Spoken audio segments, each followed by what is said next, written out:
Back in August, I made a video called The Insane Lore of Tekken. Why? Because I wanted to gush about Heihachi Mishima while illustrating how crazy that universe actually was. Oh yeah, you're all talking about 10 strings and frame data, and I'm over here thinking about the fact that a boxing kangaroo is mortal enemies with a boxing dinosaur. It was just supposed to be a fun one-off. I didn't plan on covering anything else. But then something crazy happened. Jesus! 3 million? This got the attention of over 3.5 million people. I'm so fucking embarrassed. You weren't all supposed to see this. I'm just a dumb bumpkin who lives in the snowy mountains of Canada. What in the hell happened here? Every day that I log into YouTube, my analytics will tell me that another 8,000 people have watched the Tekken vid in the last 2 days. It is easily the most popular video I've ever made, and I've been doing this YouTube thing since 2008. As you can imagine, I've gotten lots of requests to do additional lore videos. To talk about Mortal Kombat, to talk about Dead or Alive, to set the record straight over how Guilty Gear is way crazier than Tekken, you idiot! Well, the good news is, I do own a lot of fighting games from all kinds of series. And I do pay attention to their lore. I always thought it would be fun to explain the goofy shenanigans that occurred before Mortal Kombat 9. What? Oh, my balls! But we'll have to save that for September. For now, I've got to capitalize on this niche I've managed to fill and give some attention to the granddaddy of all fighting games.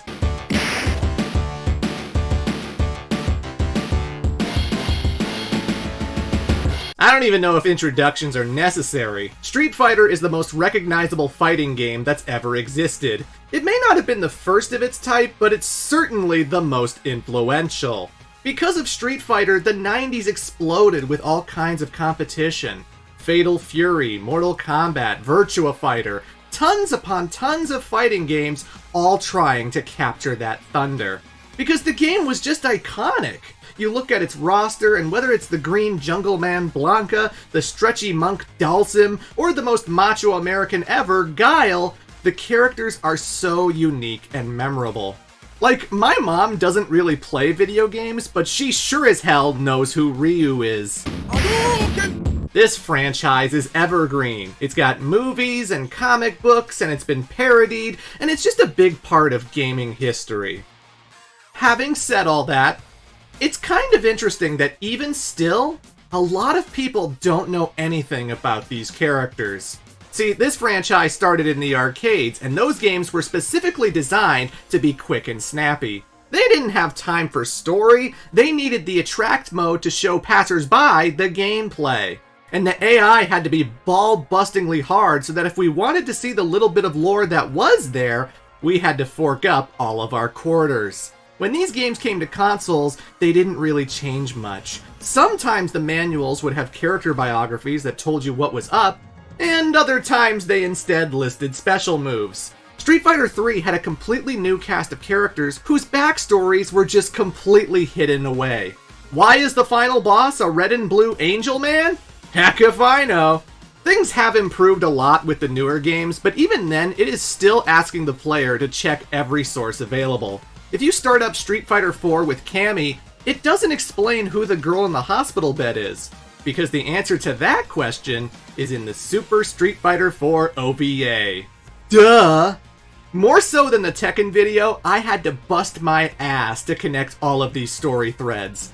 Watching each ending in every single game, cross-referencing with multiple biographies, having to consult goddamn victory quotes. I spent hours checking every single win quote on the wikis just to see if I could get some extra clarification. That's seriously what we're dealing with here. I did my best, and this video will be covering everything about the mainline Street Fighter universe. I will not be talking about the spin-offs like Marvel vs. Capcom, nor am I going to talk about the EX games, which basically operate in their own weird continuity. Keep in mind that this video was being worked on in May of 2023 and was intended to upload with the release of Street Fighter 6. As such, I will not be spoiling that game's plot, because I haven't played it yet. This video is intended to be complimentary because you can think of it as a primer, something to bring you up to speed. And yes, I still called this the insane lore because Street Fighter is very, very insane. So, without further ado, let's talk about the insane lore of Street Fighter. Okay, where do we begin? Well, we should definitely start with the Shotos. Once upon a time in Japan, there was a martial artist named Gotetsu. He was a master of the fighting style Ensetsuken. Anyone who utilizes this style will be able to punch really high, summon energy to shoot blue fireballs, and spin around in the air like they just don't care. This technique would be passed on to his two apprentices, the brothers Goken and Goki, the latter being renamed Akuma here in the West. And if for some reason you exclusively play Tekken, yes, this character is originally from Street Fighter. One day, Goken managed to discover a little boy, an orphan who was all alone with no one to look after him. That boy's name was Ryu. Goken adopts the boy, eventually hoping to pass on Gotetsu's teachings. Anywho, things were going pretty well until Akuma learned of a special ability that his master never used. The Satsui no Hado, the killing intent. See, Ensetsuken is also known as the Assassin's Fist. It's a martial art that can be used to kill people, which makes it especially vulnerable to a dark energy. If the desire to end your opponent is high enough, there's a good chance you could tap into an energy force that will make you much stronger. However, if someone chooses to do this, they will lose their humanity and become merciless. Someone who only lives to fight and kill. Gotetsu did warn his students of the danger inherent, but Akuma did not care. For him, the prospect of becoming the greatest martial artist, someone beyond mere mortals, was too good to pass up. And so Akuma does embrace the Dark Hado, and this leads him to fighting his master. Perhaps Gotetsu could have defeated his apprentice if not for his new technique. Because Akuma performs the Shungoku Satsu, the raging demon, on his master and succeeds in killing him. His brother and the little boy can only look on in horror as the Dark Warrior leaves to find new competition. From that day forward, Goken vowed to never let this power fall into the wrong hands, to purify Ensetsuken of all of its corruption. We move the clock forward a few years, and Goken eventually gets a new pupil all the way from America. Ken Masters, a boy who comes from an incredibly wealthy family, heir to the largest conglomerate in the United States. Whereas Ryu is stone-faced and aloof, Ken is a hotshot with lots of confidence. Their personalities could not be more different, yet they got along so swimmingly during their training. These two are the ultimate duo. They took the training seriously, and every moment that they practiced together was an amazing experience. Equals in combat, but still very unique. Whereas Ryu mastered the art of charging up his fireballs and delivering the painful Shin Shoryuken, Ken could actually use his ki to create fire. He literally performs flaming uppercuts and flaming kicks, because apparently if you train hard enough, that's just gonna happen. When one of them wins, the other just gets stronger to even the score. You will never find a better friendship in all of Street Fighter. Goken was really proud of his students and very much looking forward to teaching them a new power. But unfortunately, a certain someone returned to the dojo.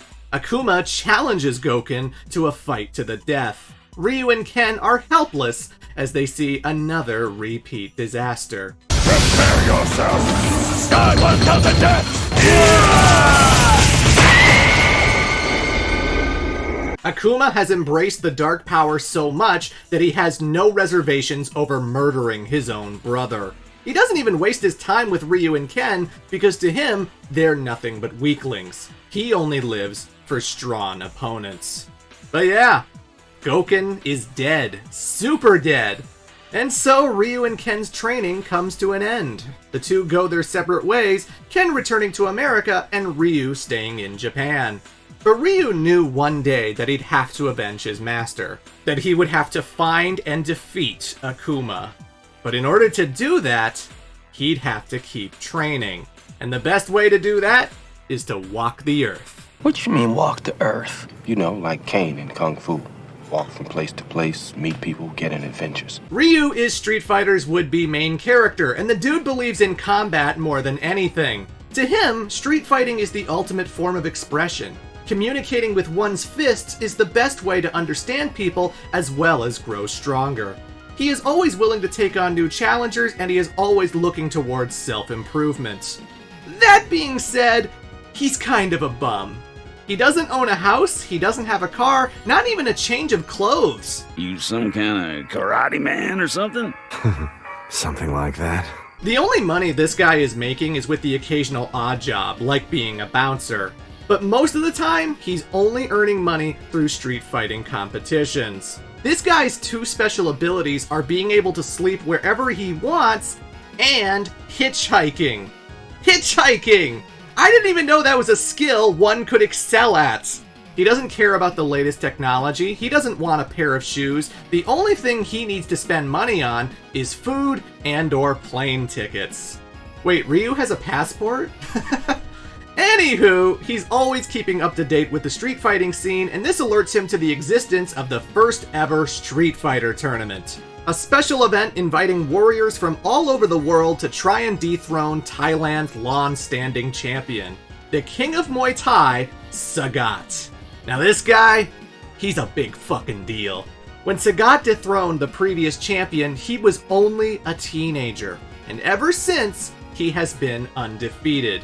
For decades! This dude is 7 feet tall and a national treasure. The worst fight Sagat has ever had was with a man named Go Hibiki. Desperate to win, this guy completely obliterated Sagat's right eye. Ruined it forever, so that he now has to wear an eye patch. Now you'd think this would give Go an advantage, but all it did was piss Sagat off. Oh, there was a murder that day. Sagat stops pulling his punches and he just kills Go Hibiki. I don't mean metaphorically, no, he is super dead. And whether this kill scared the rest of his competition or he really is that tough to beat, Sagat would never taste the sting of defeat. He is an absolute legend, the invincible tiger. Knowing all of this, Ryu thinks to himself, he sounds like a fun guy to fight.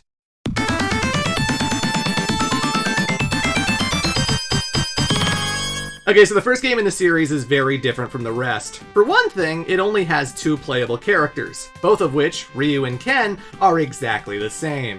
And technically, Ken's appearance is 100% non-canon because he never participated in this tournament. He was too busy handling things in America. This game is completely centered around Ryu, so luckily it's pretty easy to recap. He finds himself flying all over the world to fight other participants and advance further in the tournament. Guys like the American Joe. He exists. And then there's the boxer Mike, who is absolutely not Balrog despite what his Japanese name would have you believe. There's an old monk named Retsu, a ninja named Geki, and 2 English bouncers named Eagle and Birdie.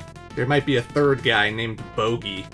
Eagle is the more sophisticated and lesser-known fighter. The guy makes one other appearance in Street Fighter Alpha 3, but only the PSP version.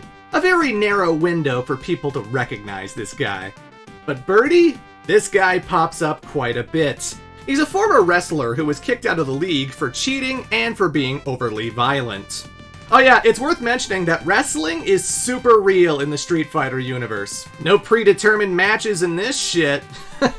But anywho, Birdie is a thug who likes to eat and has specifically started street fighting to gain the attention of a certain organization. He's not all that bad though, as he had previously fought Ryu before and actually treated the kid to a burger because he looked like shit. Well, shucks. Ryu also battled a Chinese martial artist named Li. This character doesn't really return as a fighter, but he does have 2 nephews who are a much bigger deal. Also in China is the old man Gen. Now Gen is a lot stronger than you might believe. An assassin of some rebuke, this competitor has actually mastered 2 different fighting styles that he can switch between at will. In the Hong Kong underground, he was feared as Gen the Invincible, the man of 100 bloody battles. Despite how intimidating that sounds, Ryu still managed to beat him. But I'm willing to bet that Gen was having an off day. Why? Because he is terminally ill. Gen is dying, and instead of being helpless and lying in bed, the old man wants to go out in a blaze of glory. I can see why he'd want to challenge Sagat. Who else could give him the death match that he's been looking for? And the last obstacle blocking Ryu from the finals is Adon, another Muay Thai fighter who Sagat took under his wing. Adon believes that might makes right, which is exactly why he respects his master oh so much. But yeah, Ryu, he trounces everyone and makes it to the top of the hill, where the invincible tiger awaits. And obviously, Sagat does not make it easy. He's the only other guy in the tournament who actually has energy blasts, and fuck me, he's annoying to fight. You've got a lot to run before you beat me. Try again, kid. Ryu definitely gets his ass kicked, but his desire to win is super strong, and something prevents him from giving up. A certain energy force builds up within, giving him the edge he needs to strike a decisive blow. Ryu delivers a brutal Shoryuken, which cuts a hole in Sagat's chest. A permanent scar that will never let him forget. The trance that Ryu was under dissipates, and he finds himself standing victorious over the once unbeatable champion. Against all odds, Ryu wins the Street Fighter tournament! Little does he know, however, that the outcome of this match would have major ramifications. And now, he's earned the attention of Shadaloo. Whoa, time out. No, sorry, I can't quite talk about the sequel yet because I have to take a detour and address another Capcom franchise. First, let's talk about Final Fight.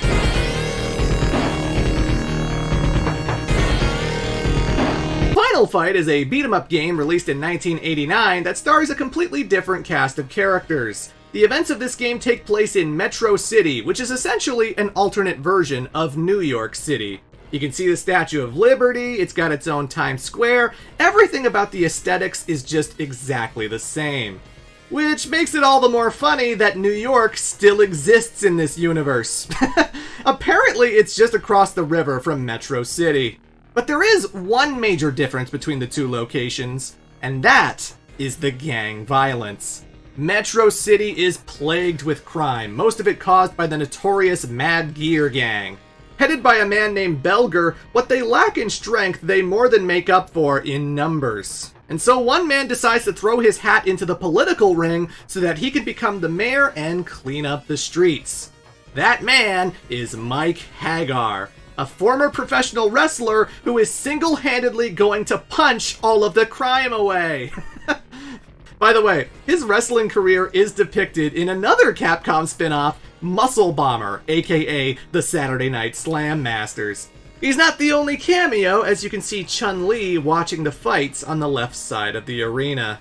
But anywho, Mike Hagar does indeed become the mayor of Metro City, and he prepares to clean up the streets so that his daughter Jessica can live in peace. Although she does have a bodyguard of sorts, because she is dating a street fighter named Cody Travers. An extremely formidable combatant, this guy also has a ninja for a best friend, a guy named Guy.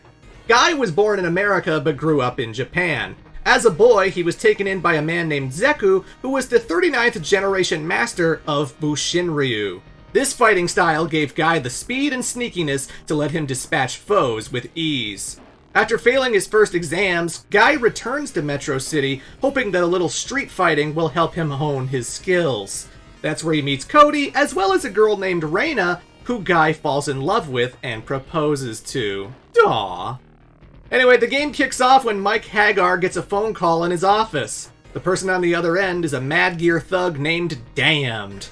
We have a little business proposition for you. Your daughter for your cooperation. What? What's happened to Jessica? Why make your job difficult? Just let us do as we please, like the mayor before you did. Oh, buddy, you just made the biggest mistake of your life. Hagar calls up Cody and Guy, and the three of them just decide to go to town. The mayor of Metro City rips off his shirt and just starts pile-driving motherfuckers until he gets his daughter back. And if you're asking why he didn't get help from the police, well, that's because they're in Mad Gear's pockets. Only trust your fists. Police will never help you. These guys trash a lot of enemies. After Damned, there is Sodom, and oh my god, this frickin' guy. Do you know the definition of a weeb? It is a derisive term for a non-Japanese person who is so obsessed with Japanese culture that they wish they were Japanese. This fits Sodom to a T. He actually refers to the Mad Gear gang as Madogia. Upon meeting the man, Guy can only cringe at the embarrassing caricature that he has made himself. Then they meet Rolento, a military man who used to belong to the Red Berets. A weapon expert who loves the thrill of combat, Rolento believes that he is destined to create the ultimate army. A nation built by soldiers, for soldiers. Of course, in order to build an army, you need recruits. And that's why he joined the Mad Gear gang. He was hoping to win over some of its members. But ultimately, he feels the sting of defeat when Guy kicks his ass. Rolento would harbor deep animosity for the ninja ever since. Then there's the Andores. Hailing from Germany, this is a family of muscle men who all look very identical to each other. There's Father Andore, Uncle Andore, Grandpa Andore, Andore Jr., and the most important of all, Hugo Andore. As a child, little Hugo was encouraged by his mother to grow big and strong, like a potato. And so he did just that. Seriously, this guy is freaking huge. He's the Andre the Giant of Street Fighter characters. As an adult, he became a professional wrestler until he was recruited by the Mad Gear. Not because he believes in chaos and anarchy, more so he's just not the sharpest tool in the shed. But it's not just men who join this gang, we also have a pair of ladies with whips, Roxy and Poison. They're not related, they're just good friends who grew up together in an orphanage. Lacking any paternal care, naturally they find themselves leaning into a life of crime, eventually joining Mad Gear. Poison, the girl with the pink hair, becomes very acquainted with Hugo during this time. And what else? Oh, I know! Let's refer to the Capcom Classic Collection's biography of her. Poison grew up in an orphanage. Even though Poison is a guy, he chooses to wear women's clothing. She even feels that fighting is the best way to stay in shape. Oh boy. This collection came out in 2005. It was a different time. But there is a nugget of truth to that bio. When the character was conceived, she was inferred to be transgender. And for the longest time, producer Yoshinori Ono would only add fuel to the fire by confirming said canon. Eventually, in 2011, Capcom made Street Fighter X Tekken, and they announced that Poison was going to be a playable character. Sweet! However, when gameplay started surfacing, it came off a bit tasteless. Because everyone's win quote against Poison was something along the lines of, "Wow, even though you look like a girl, you fight like a man." And considering it was 2011, when the transgender community was starting to blossom, yeah, that didn't go over very well. When the game was finally released, every single reference to her gender was scrubbed. And it stayed that way for Street Fighter IV and Street Fighter V. Even the character biographies won't touch the subject, leaving it up to debate whether her identity has been retconned. And believe me, Poison is something of a trans icon. You know what's interesting? In Street Fighter V, there is a stage called the Lair of the Four Kings. When you defeat an opponent on the left side, you knock them into a computer that scans their data. Knock Dalsum into it, he's identified as male. Chun-Li, female. But when you defeat Poison here, the computer cannot process that information. Her gender is unknown. Make of that what you will. Now, the last gang member I have to mention is Abigail, who, despite the clothes and physique, is not a member of the Andore family. No, instead of hailing from Germany, Abigail hails from Canada. And you know, despite being a franchise that features warriors from all over the world, Abigail is the only Canadian. What the hell? This is our representation?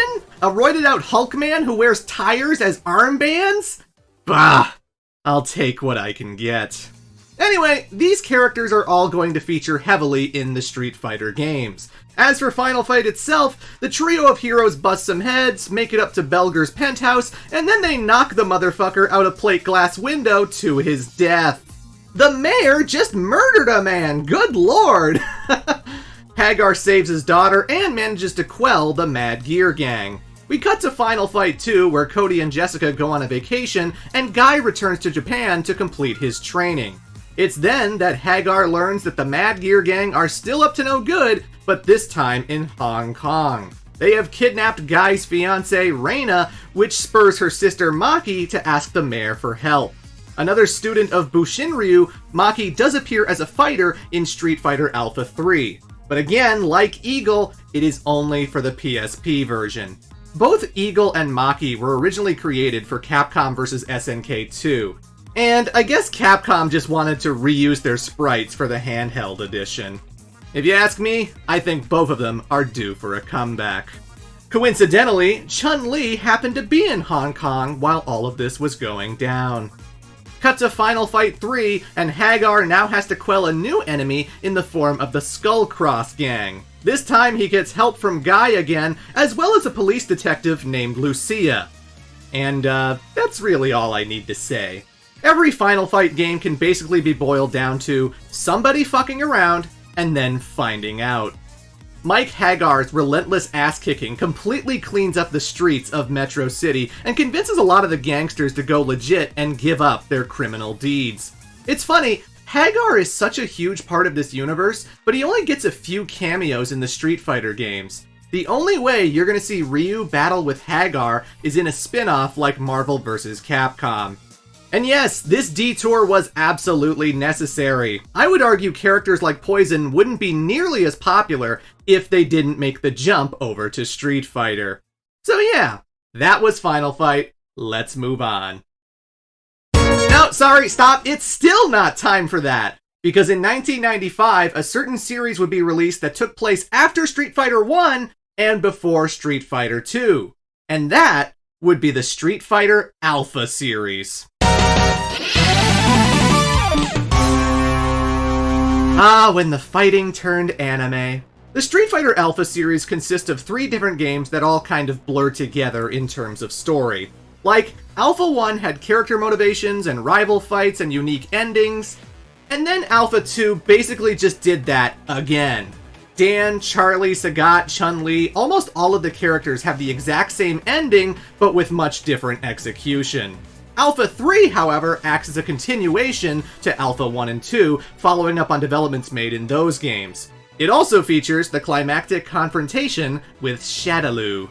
And yeah, I gotta elaborate on the giant criminal syndicate first, because practically every character is driven by this group, as well as its very evil leader. Enter Master Bison, or M. Bison for short. This guy is the evilest evil who ever eviled. He's a martial artist whose origins are wrapped in mystery. We don't know where he originates from, nor any known relatives. But what we do know is that he was the apprentice of someone who utilized soul power. Soul power is an aura that takes a person's spiritual energy and converts it into the physical. Manipulating objects, shooting energy beams, surrounding yourself with it. It's an incredibly versatile skill to have. Bison was not just a student though, he was also a master. And eventually he taught his own apprentice, an Italian woman named Rose, that same skill. So yes, Bison was Rose's master, a plot point the games don't like talking about all that much. Now Bison, even at this point, is still a really awful guy. Eventually his arrogance and dark nature leads him to attacking and killing his master. And through this dark act, Bison's soul power changed into something completely different. Psycho power. Essentially, a more destructive form, psycho power is created as a result of evil intentions. If you have an ugly soul, you're gonna have a much more vicious power. One that allows you to hover, one that allows you to teleport back and forth, one that allows you to do the infamously powerful Psycho Crusher! This energy also feeds off of negative emotions. If you hate M. Bison, you're only making him stronger. If he ruins your life and makes you sad, it only benefits him. Power from fear, despair, and hatred will be given to Lord Bison. Lord Bison will be the one to rule the world! Using his psycho power, Bison wastes no time in creating a criminal syndicate of which he is the dictator. Shadaloo, a twisted organization that deals in every awful thing you could imagine. Kidnapping, drug trafficking, arms dealing, human experimentation, warmongering. Bison has at his disposal multiple bases filled with soldiers and scientists and helicopters and robots. You name it, they've got it. Shadaloo once invaded Mexico and attacked the indigenous Thunderfoot tribe just so that they could steal their land. The villagers fought back, but to no avail. The chieftain, Arroyo Hawk, was powerless against M. Bison's might. Not only was he killed, but many of the villagers were just outright kidnapped by Shadaloo's thugs. Thunderhawk, or T-Hawk for short, could only look in horror as his father was killed and girlfriend Julia abducted. No doubt, the worst day of his life. But for Bison? For me, it was a Tuesday. Okay, and this is where it gets even more fucked up. So Bison kidnapped Julia and another villager named Noembelu, and then he proceeds to put them into Project Dolls. I don't know if it's a fetish thing or what, but Bison decides that he needs an elite team of bodyguards and assassins who all happen to be women. Referring to them as dolls, Bison proceeds to kidnap multiple women from all over the world in order to mess with their heads and brainwash them. The dolls are completely subservient to Shadaloo. They receive genetic enhancements to have exceptional reflexes and combat ability, but at the cost of their life expectancy. And every one of them is named after a month of the year in their native language. So in order, we have Enero, Février, Mars, April, Satsuki, Juni, Julie, Santamu, Jayu, Jianyu, Noembelu, and DiCapri. Only 3 of these characters are playable, by the way. But I'm leaving out someone important. The main doll. The one girl who excels above all others. Killer Bee. You may know her as Cammy, but despite what the menus would tell you, that name was not established until she met up with Delta Red. For now, she is just Killer Bee, a clone of M. Bison. At least, in regards to his genetic material, she's a clone. Whatever you say, game, I'll just take your word for it. Killer Bee was a test tube baby. She was created in Shadaloo's labs, the one who stood out amongst the rest. And like the other dolls, she is Bison's go-to girl when it comes to retrieving data and assassinations. You can only imagine how much death and destruction Killer Bee has caused. Along with the dolls, Bison also hired some ruthless fighters to be his enforcers, to stand on top of the mountain as his fellow kings. First up is Balrog. A boxer from Las Vegas, this guy is a dirty fighter with one hell of a punch. This guy is so strong, he's been known to knock out elephants. Freaking elephants! He is so vicious and deadly that the boxing league wants nothing to do with him. Since he's too intimidating to make money the normal way, he gladly accepts Shadaloo's offer to punch out their enemies. And finally we have Vega, a Spaniard who mastered the art of ninjutsu. This guy has serious mental issues. He is a narcissist who believes himself to be the most beautiful creature on the planet. As a child, his mother instilled upon him the belief that beauty was above all else. In Vega's twisted world, anything that's ugly deserves to die. He prefers to wear a mask and claw to battle, not only to protect his beautiful face, but also to keep a good distance away from the ugly prey he'll no doubt be cutting to pieces. Make no mistake, this guy is one of the strongest characters in Street Fighter. And now that I've introduced all of the Shadaloo Kings, I want to mention the fact that you shouldn't confuse Balrog with Mike, even though his Japanese name is M. Bison. Mike Bison, Mike Tyson, you get it, you get it? See, in 1991, I guess Capcom decided that associating the boxer with the actual controversial man, Mike Tyson, might be a little awkward. So they decided to rearrange all of the Shadaloo King names so that the boxer became Balrog, which was originally Vega's name.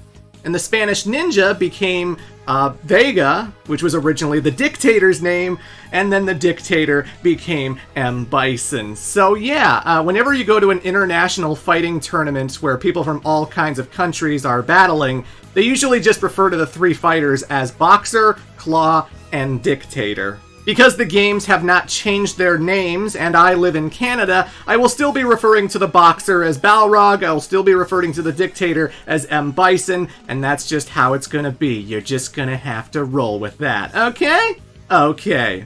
No connection to the Street Fighter 1 character. They were never supposed to be the same guy, apparently, according to Capcom. So, yeah, now you know. With all these assassins and kidnappers and muscle, Shadaloo has tightened its grip on the world. They've secretly infiltrated multiple military forces and taken out any law enforcement that dare investigate them. One Chinese Interpol officer named Dorai was hot on the heels of Shadaloo, himself a skilled fighter thanks to his friendship with a certain Gen the Invincible. But unfortunately, he couldn't overcome the odds, and one day, he disappeared. Permanently. He left behind a daughter who would follow in his footsteps. Chun-Li. Trained by her father in martial arts, she joins up with Interpol in order to discover what happened to him. Originally, she participated in street fighting just to get information on her cases, but the more she did it, the more she realized how enjoyable it felt. It wouldn't take long for her to earn the title of the strongest woman in the world. And on the military side, two men became aware of corruption in the US Air Force and decided to start looking for evidence. Charlie Nash and William Guile, best friends who really need to fire their barber. Look at that hair, man! I can accept the fact that Guile is so patriotic that he got 2 American flag tattoos, but geez, that broom on your head! You're a strange fellow, Guile. Thanks to their efforts of taking the fight to Shadaloo, they get acquainted with Chun-Li and decide to cooperate together. Meanwhile, you remember Birdie, the English bouncer guy? Well, it turns out the reason he started street fighting was to gain the attention of Shadaloo. This guy is either really brave or really stupid because he decides to meet up with M. Bison and demand a job. The two have a battle, and while Birdie is nowhere near the Dictator's league, he at least leaves an impression. You are strong. Okay, I'll accept you as a member of Shadaloo. And so Birdie ends up joining, although this will turn out to not be the dream position that he was hoping for. You know who was never a part of Shadaloo? The Russian professional wrestler Zangief. Well, actually, his name is pronounced Zangief, but I've been calling him the Geef since I was 6 years old, and it's really hard to break that habit, okay? This guy, though? Holy. The man is pure muscle. Zangief worships muscles so much that he believes they are the most beautiful thing in the world. Drop dead! Muscle! It was nice try. Reminder, Balrog has knocked out elephants! This man is so fucking strong that he can actually survive bladed weapons.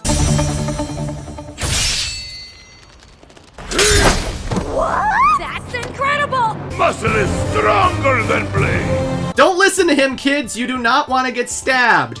Zangief is a freak of nature who loves to pile drive people. He spins around so fast that people call him the Red Cyclone. So as you can imagine, no one could beat him in the wrestling ring. This earned the attention of the Russian president, Mikhail Gorbachev. And I know what you're thinking. Haha, Clement made a jokey joke. No, I'm serious. It is Gorbachev.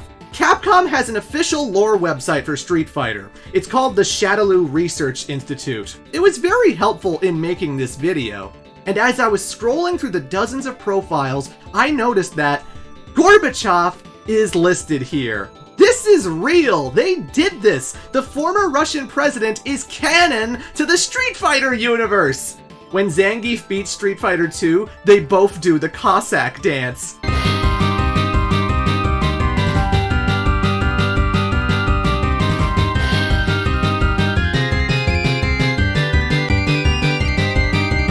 This is goddamn wild! So while Zangief was busy wrestling bears in the mountains of Siberia, Gorbachev asks him if he'd be willing to do his country proud by taking out Shadaloo. The Red Cyclone happily accepts because he loves Mother Russia, and Bison needs to be taken down a peg. Ignore what Wreck-It Ralph told you. Zangief was never a bad guy. How dare you lie in the presence of our Lord and Master, Dr. Eggman? Moving from one weirdo to another, let's talk about Dalsim. In India lives a practitioner of yoga. That's it, he's just good at yoga. And after mastering yoga, Dalsim gained the ability to stretch his body. His arms go big, his legs go big, he can wrap himself up in a pretzel. I've heard of being limber, but this is friggin' ridiculous. He can float in the air. I'm not sure how, but he can. Oh, also, he can teleport. Yeah, if he's in Japan and he decides, I want to visit New York, boom! Instantly. No plane ticket required. You want another crazy ability? Well, guess what? He can read people's minds. He's like Professor X. He can just go into your head and learn whatever he wants. And finally, because he prays to the god of fire, Agni, Dalsim can also shoot fire out of his mouth. Sure, why not? Now, Dalsim is a pacifist by nature, which would beg the question of why he's street fighting. Well, it's a great way to make money, as it turns out, and when his village succumbs to plague and illness, this is the only solution that Dalsim has: to fight and buy medicine for his people. And doing so makes him a hero to everyone in the village, including his wife Sally and their newborn son, Data. But because he has reached a higher plane of enlightenment, he becomes aware of the evil that Shadaloo is doing. Sensing something apocalyptic in our future, he goes out seeking M. Bison. Speaking of, you remember how he had an apprentice, an Italian woman named Rose? Well, Rose is a fortune teller who can also predict the future. Using the power of tarot cards, she also becomes aware of Bison's evil. Since she uses soul energy, she feels she's the best person for the job when it comes to taking him down, even if she has to sacrifice her own life to do so. Man, there's a lot of people gunning for this guy, including Guy. While training with his master, Zeku imparts a mantra to his student. When he who would bring chaos to the world appears, the shadows of Bushin shall be there. Thinking back on this statement while seeing all of the disorder that Shadaloo is causing, he connects the dots. In order to be a true Bushinryu, he must vanquish the evil. He must vanquish M. Bison. And after all of these character introductions, I can finally return to our main protagonist. Ryu had defeated Sagat in the first ever Street Fighter tournament, and while there was cause for celebration, he still accomplished this in a very scary way. He tapped into the Satsui no Hado. That this demonic urge can affect even him is a terrifying prospect. Unless you're Akuma, in which case this is the challenge he's been looking for. In search of his master's killer, Ryu manages to discover an isolated island with a shrine inside. There, he is confronted by Akuma. After an exchange of blows, the Dark Warrior tells Ryu that the two have the same power. When the evil intent awakens within you, then you will know. All these past battles will seem like child's play.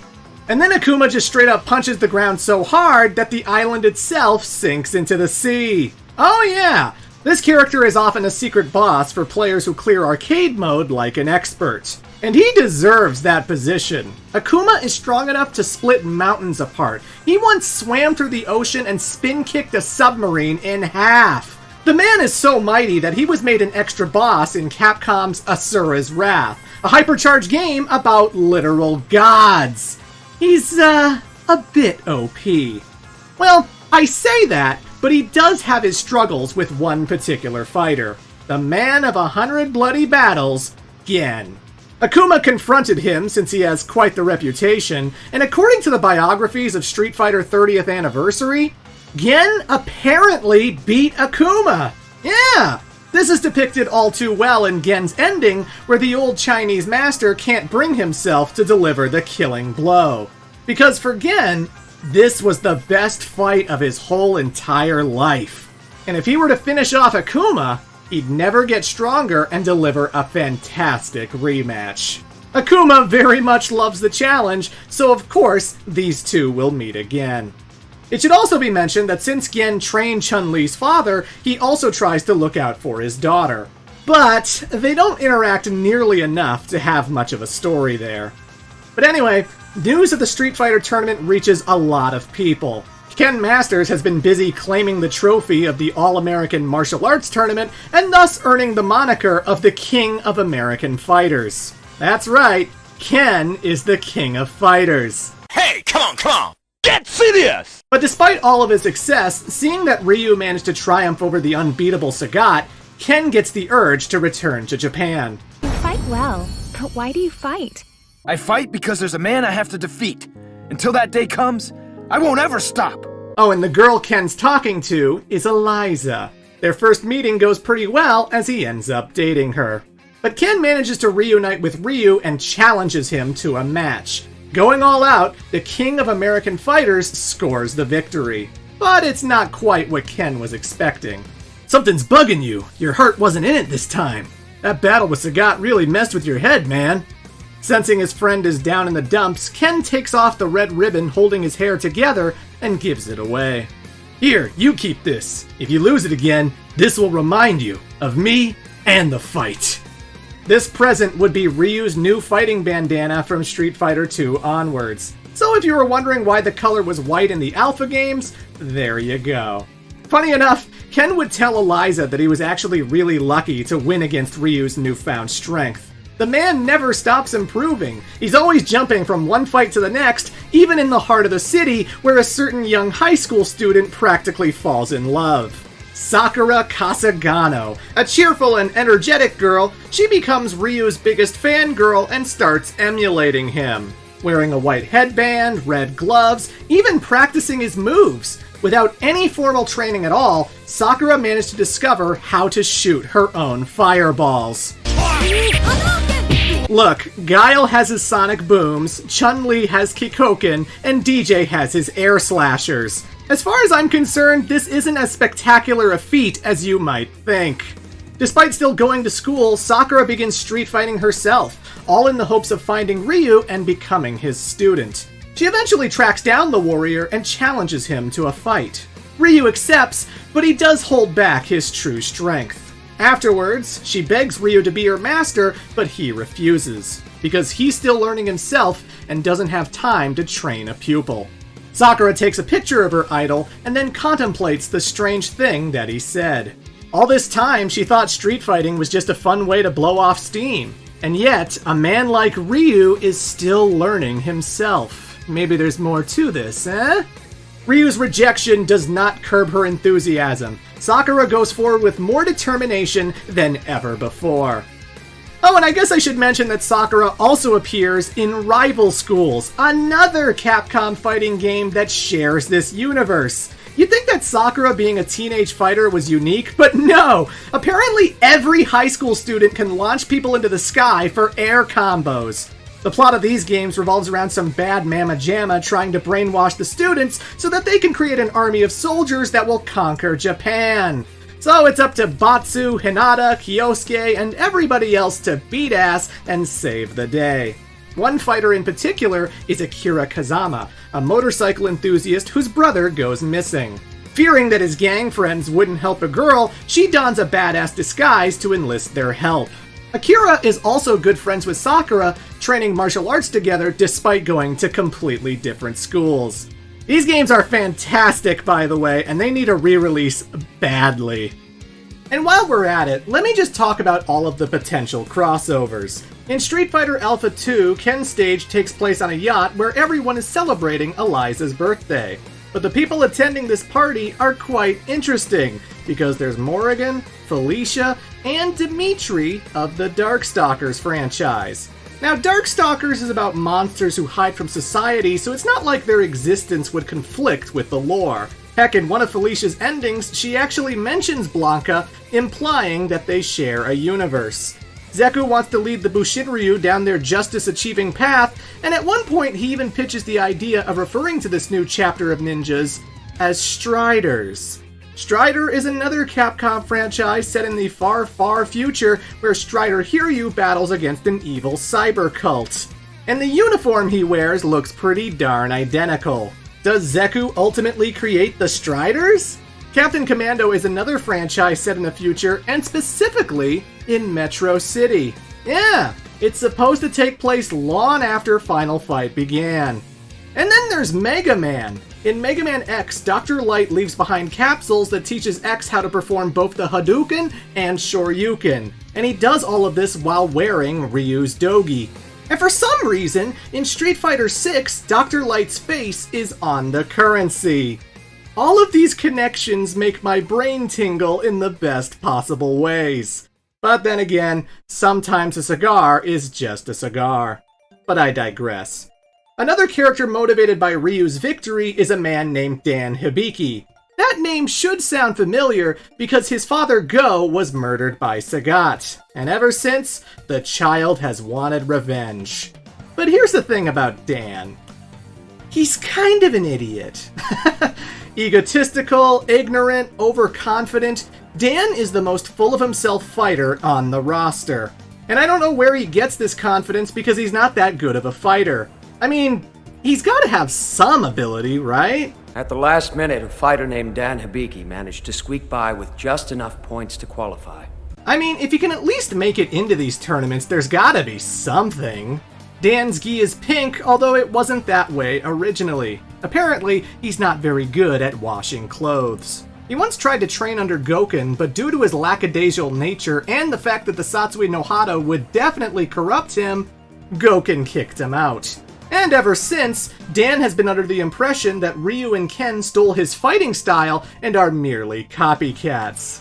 Which is ironic, because Dan's entire moveset is stolen from SNK's Art of Fighting.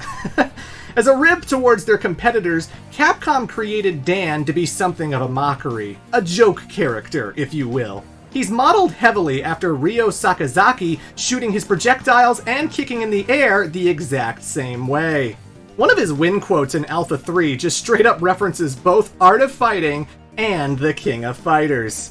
He's a comedic character who's not meant to be taken seriously, even if his backstory kind of is. Because once he sees Ryu defeat Sagat, he realizes that now is the time. If that homeless vagabond can beat the Muay Thai Emperor, then surely it'll be a piece of cake for him. Oh, Dan.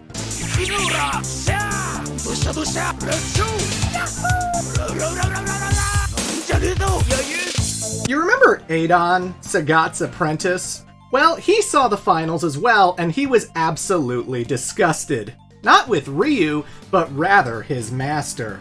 The reason Adon looked up to Sagat was because he was an unstoppable force of nature, the best kind of fighter to learn from. But this so-called emperor couldn't even handle a homeless layabout like Ryu. Clearly, he no longer has what it takes. He's gone too soft.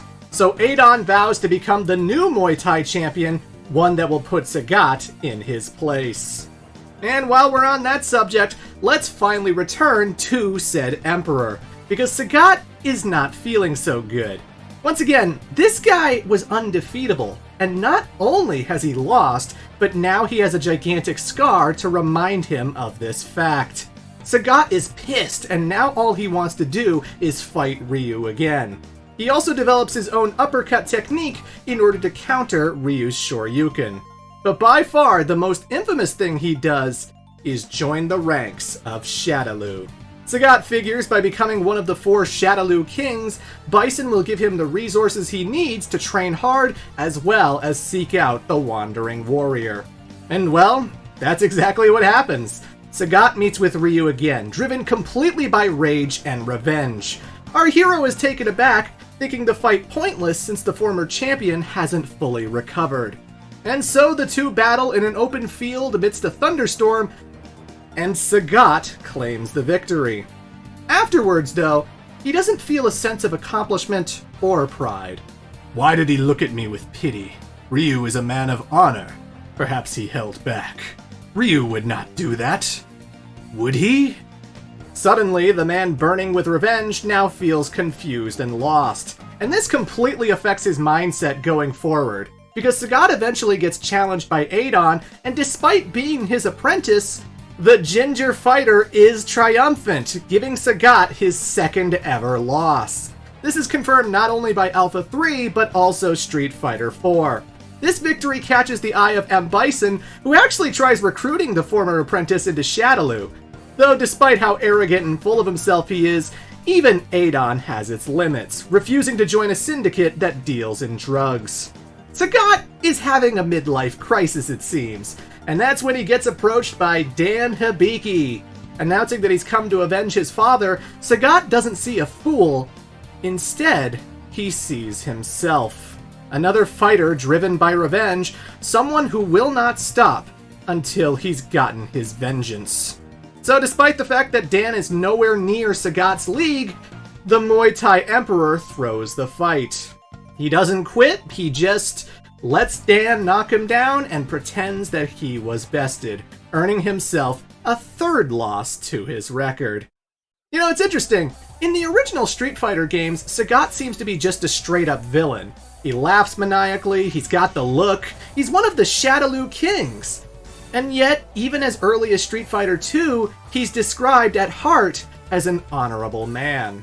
He's done horrible things, but he is a hero in Thailand. The Alpha games really set up for this character's redemption as he starts to understand that Ryu wasn't lucky, that maybe this kid actually deserves to be a champion. As for Dan Hibiki, he buys completely that he's one of the greatest fighters to ever live for defeating Sagat.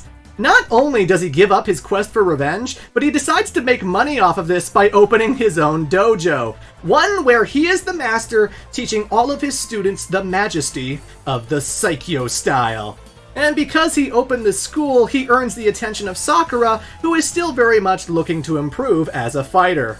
Now, being a teenager, she's a little more gullible than most. Dan brags about how, "Oh yeah, I know Ryu. He's an apprentice of mine. He stops by all the time."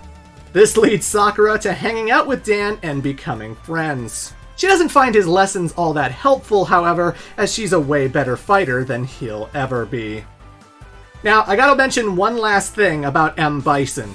Using psycho power really damages the body. Unless you have the appropriate physique and genetics, this thing's gonna break you down in no time at all. So, using all of the Shadaloo scientists at his disposal, he constantly performs experiments on people, trying to see if he can integrate them with psycho power. During this process, he discovers that he can transfer his soul into other people. As a temporary measure, Bison has been hopping from one body to the next just to preserve his own existence. He's even created backup artificial bodies just in case the worst should happen. Even the dolls are potential vessels. If he really needs to, he can just possess Killer B like it ain't no thing. Bison is seeking the ultimate body, someone whose physical makeup can handle any kind of destructive energy. Something like the Satsui no Hado. So yes, another consequence of Ryu winning the Street Fighter tournament is that M. Bison saw in him the perfect vessel. If the dictator could possess this kid's body, there's no limit to what his power could be.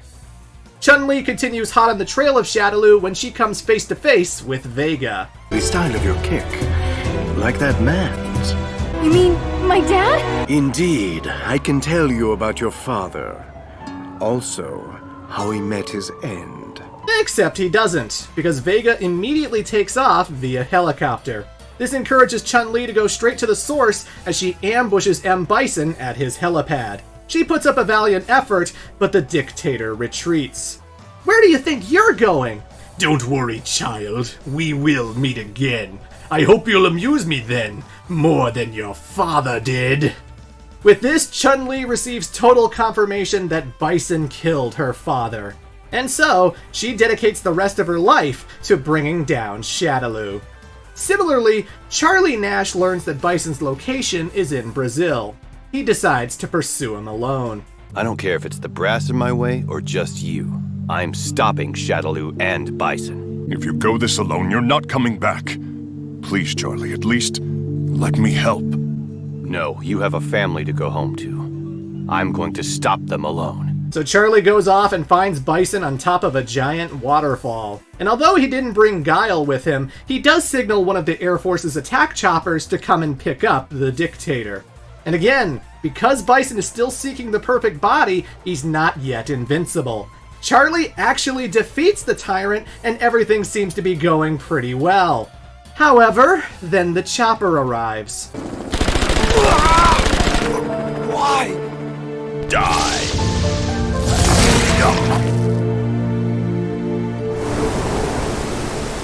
Charlie is shot from behind and killed. It seems he underestimated just how far the corruption in the Air Force actually went. Bison throws him off the cliff, presumably to never be seen ever again. Wink! And this is confirmed as canon, meaning his entire existence in Alpha 3 never happened. Guile would never find Charlie's body, but he does acquire a burning desire for justice.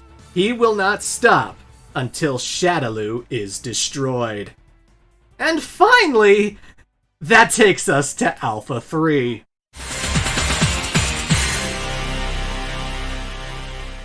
I know, we're an hour in, and I'm only at Alpha 3. There were just so many character backstories to set up back there. And well, I've got a few more. Let's talk about Blanca! Once a normal 10-year-old boy by the name of Jimmy, Blanca was flying across Brazil to visit his uncle when Shadaloo happened. For whatever reason, they wanted to kill somebody on the plane and thus shot a missile at it. It crashed into the Amazon, leaving only one survivor. Little Jimmy had to fend for himself and become a jungle boy. He learned how to hunt, he tapped into a primal state of being, and this morphed the lad into a muscle-bound beast man with green skin. He also developed the ability to produce electricity by constantly swimming with electric eels. Oh yeah, this is hard science right here. Poor little Blanca spent most of his life in the jungle until curiosity got the better of him. At some point, Dan Hibiki ended up in Brazil and Blanca saved his life. The circumstances aren't very specific, but they became the best of friends. Knowing that there are other fighters out there who would match his ferocious tenacity, Blanca ventures away from the jungle to participate in street fights. While doing so, he reunites with Dan, becoming another pupil of the Saikyo Dojo. And he also becomes friends with Sakura. The schoolgirl has still been training, eventually crossing paths with another girl named Karen Kanzuki. Karen is a Japanese heiress of the Kanzuki Zaibatsu. Oh god, not another Zaibatsu! Oh Jesus! She comes from an extremely wealthy family who has but one motto. In all things, be victorious. And when they say all things, that definitely includes martial arts, as Karen is a practitioner of Kanzuki style. This family is so rich, they have a giant satellite that can shoot a giant fuck-off laser whenever they want. This also means she's crossed paths with Ken Masters on many occasions, as they both exist in that high society bubble. She once challenged Ken, only to suffer defeat. And then she met up with Sakura, who I may remind you has no real formal training. Despite that, Sakura still manages to defeat Karen handily, regardless of her Kanzuki upbringing. Being a proud person who must always be victorious, she decides that Sakura is her eternal rival. Also, I don't know what anime trope she fits into, but she's always laughing maniacally. Then there's Mika Nanakawa, otherwise known as Rainbow Mika. She's a wrestler who competes in the Iwashigahama Japan Women's Pro Wrestling League. Trained by Yoko Harmageddon, Mika formed a tag team with a girl named Yamato Nadeshiko. Are you with me? In order to spread the word of her women's league, she would participate in street fights as a way of promotion. She even defeated Karen Kanzuki, who promised to sponsor her if she was victorious. And thus, a friendship was formed.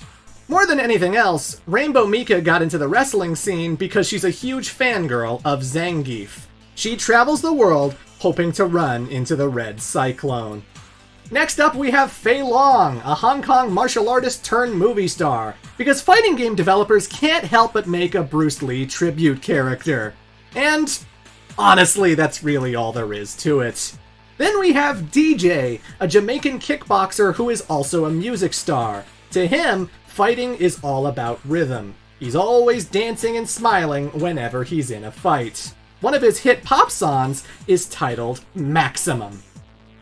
And that's all I've got to say. Let's talk about the heavy hitter, Edmund Honda.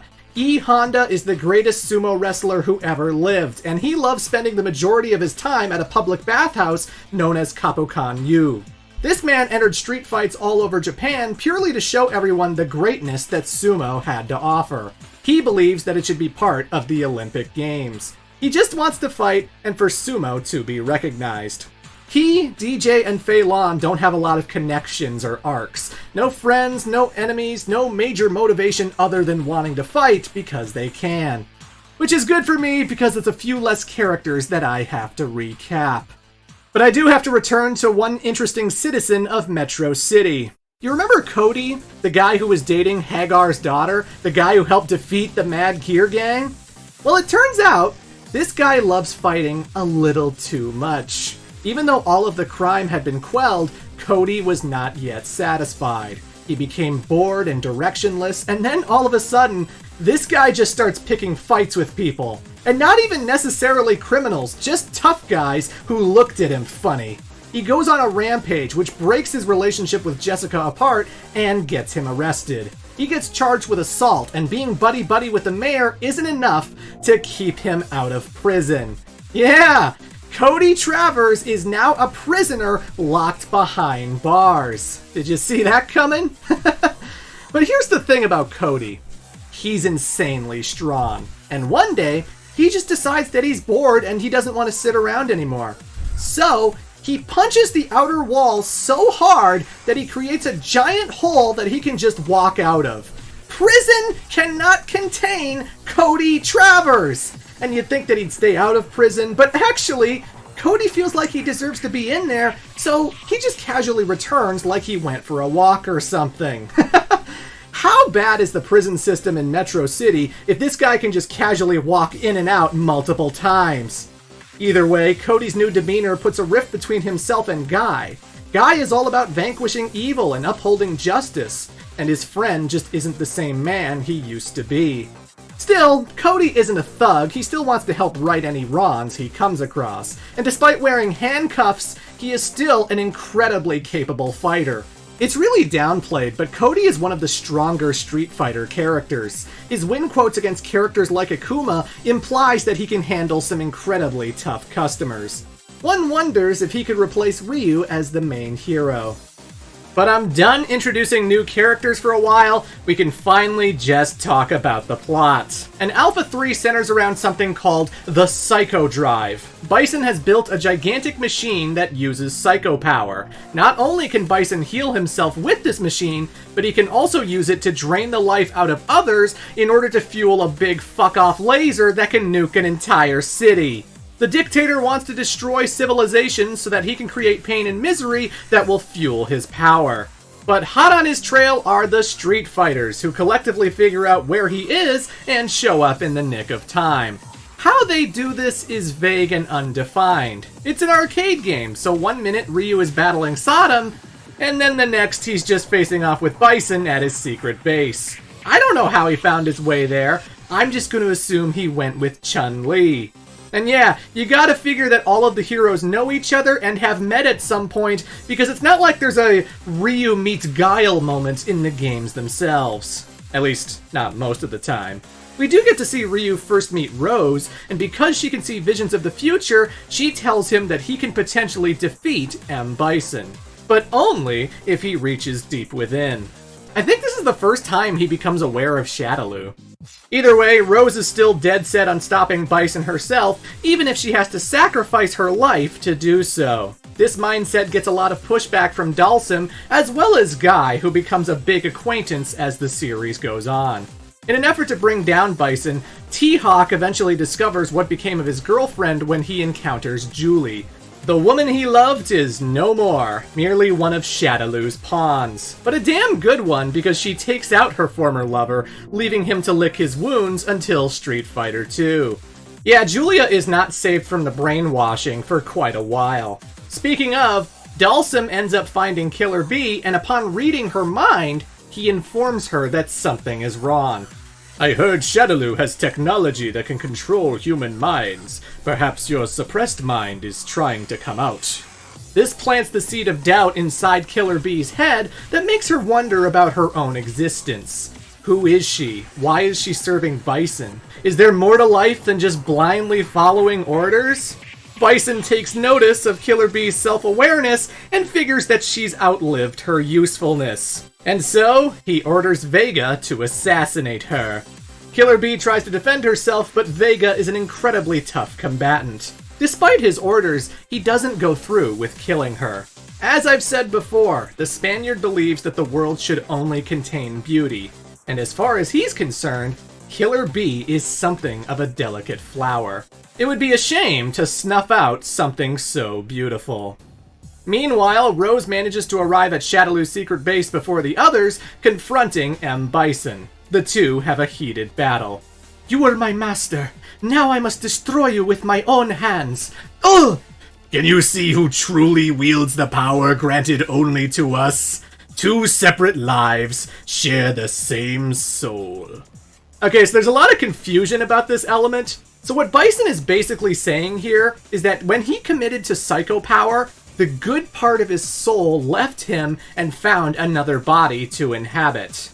That body was Rose's. Some people misinterpret this as meaning that Rose is Bison's soul and that she was created because of this act. And no, that's not the case. She is an Italian woman who grew up a full adult, who trained with Bison as her apprentice, and then absorbed a bit of his soul when he cast it out. Being proficient in soul power, it just sort of drifted to her, I guess. But regardless, she gets critically injured and Bison informs her that they have a connection.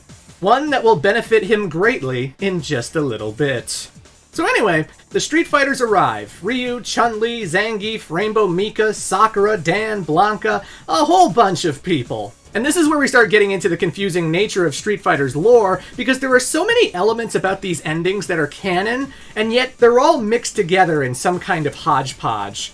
Ryu reaches the base and he manages to find Ken. Except Ken is not acting like himself. It turns out that Bison abducted his best friend and brainwashed him into becoming violent. Oh yes, this is Violent Ken, a man who has no other instinct but to fight. Funny enough, this becomes an offshoot character in games like Ultra Street Fighter 2. Ryu manages to knock Ken out and return him to normal, which amuses Bison because this guy is every bit the strong fighter he heard he was. And so we get our first confrontation between hero and villain.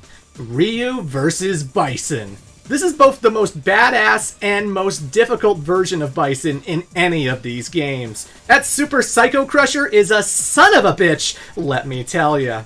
Regardless, the dictator does struggle against the young martial artist. But while his body is starting to deteriorate, he still has his backup plan.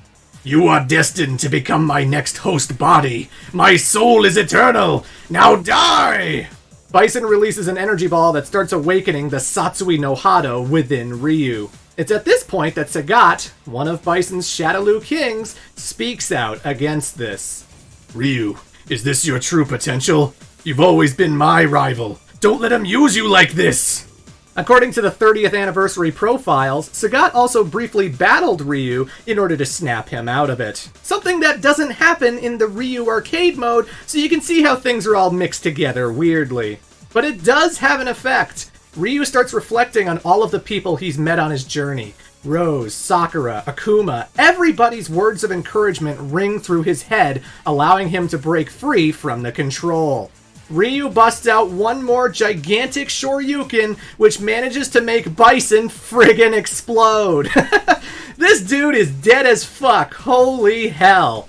As for the Psycho Drive, I know it gets destroyed, but I'm not entirely sure how this occurs. There's a lot of potential endings where maybe Karen destroys it with her satellite laser, maybe Blanca overloads it with electricity, maybe Zangief just spins into it really hard.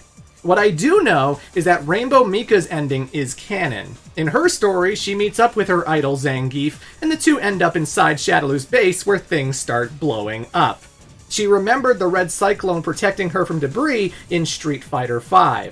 So that happened. And if that happened, then I think it's safe to assume that Zangief destroyed the machine. At the same time, in Street Fighter V, Shadaloo make a point of destroying Karin's satellite with the Black Moons, which may have been a preemptive measure to prevent Alpha 3 from happening again.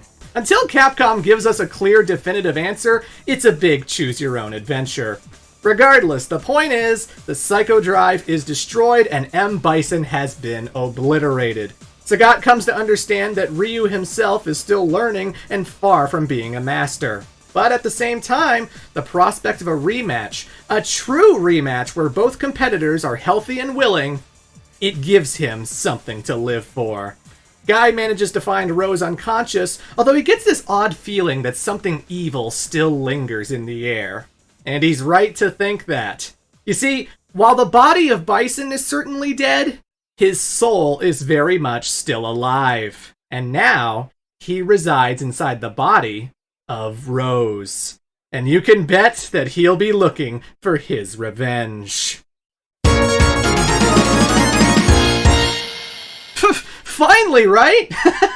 We have finally reached Street Fighter 2, one of the most important video games that's ever existed. You know it, your grandma knows it, everyone's heard of this game, but do they know the lore?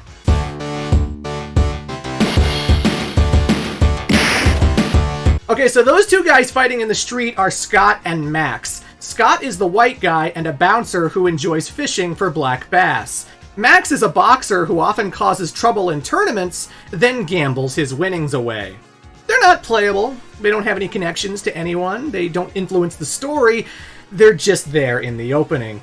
And Capcom decided to give them lore for some reason. Look, I had to pull what I could because despite being the most influential fighting game of all time, this thing has very little lore to speak of. Even the outcome is very vague, and you'll have to indulge me when I start talking about it. Regardless, M. Bison continued doing his evil Shadaloo thing in the body of Rose. That is until his scientists prepare him a spare body, at which point he just dumps the fortune teller and lets her live her life. Which is kind of merciful and surprising. You'd think that Shadaloo would want to hold on to her, but hey. Bison decides that he wants to gather all of the world's strongest fighters, not only to use as brainwashed soldiers and potential host bodies, but also to record and gather their data. Something that will definitely come into play in the next game. What better way to bring everyone together than by hosting the second ever Street Fighter tournament? The World Warrior Tournament. This announcement gets everyone's attention, including Shadaloo's biggest enemies. Ryu, Ken, Chun-Li, Honda, Zangief, Dhalsim, Guile, Blanca, DJ, Phelan, T-Hawk, and a new competitor named Cammy.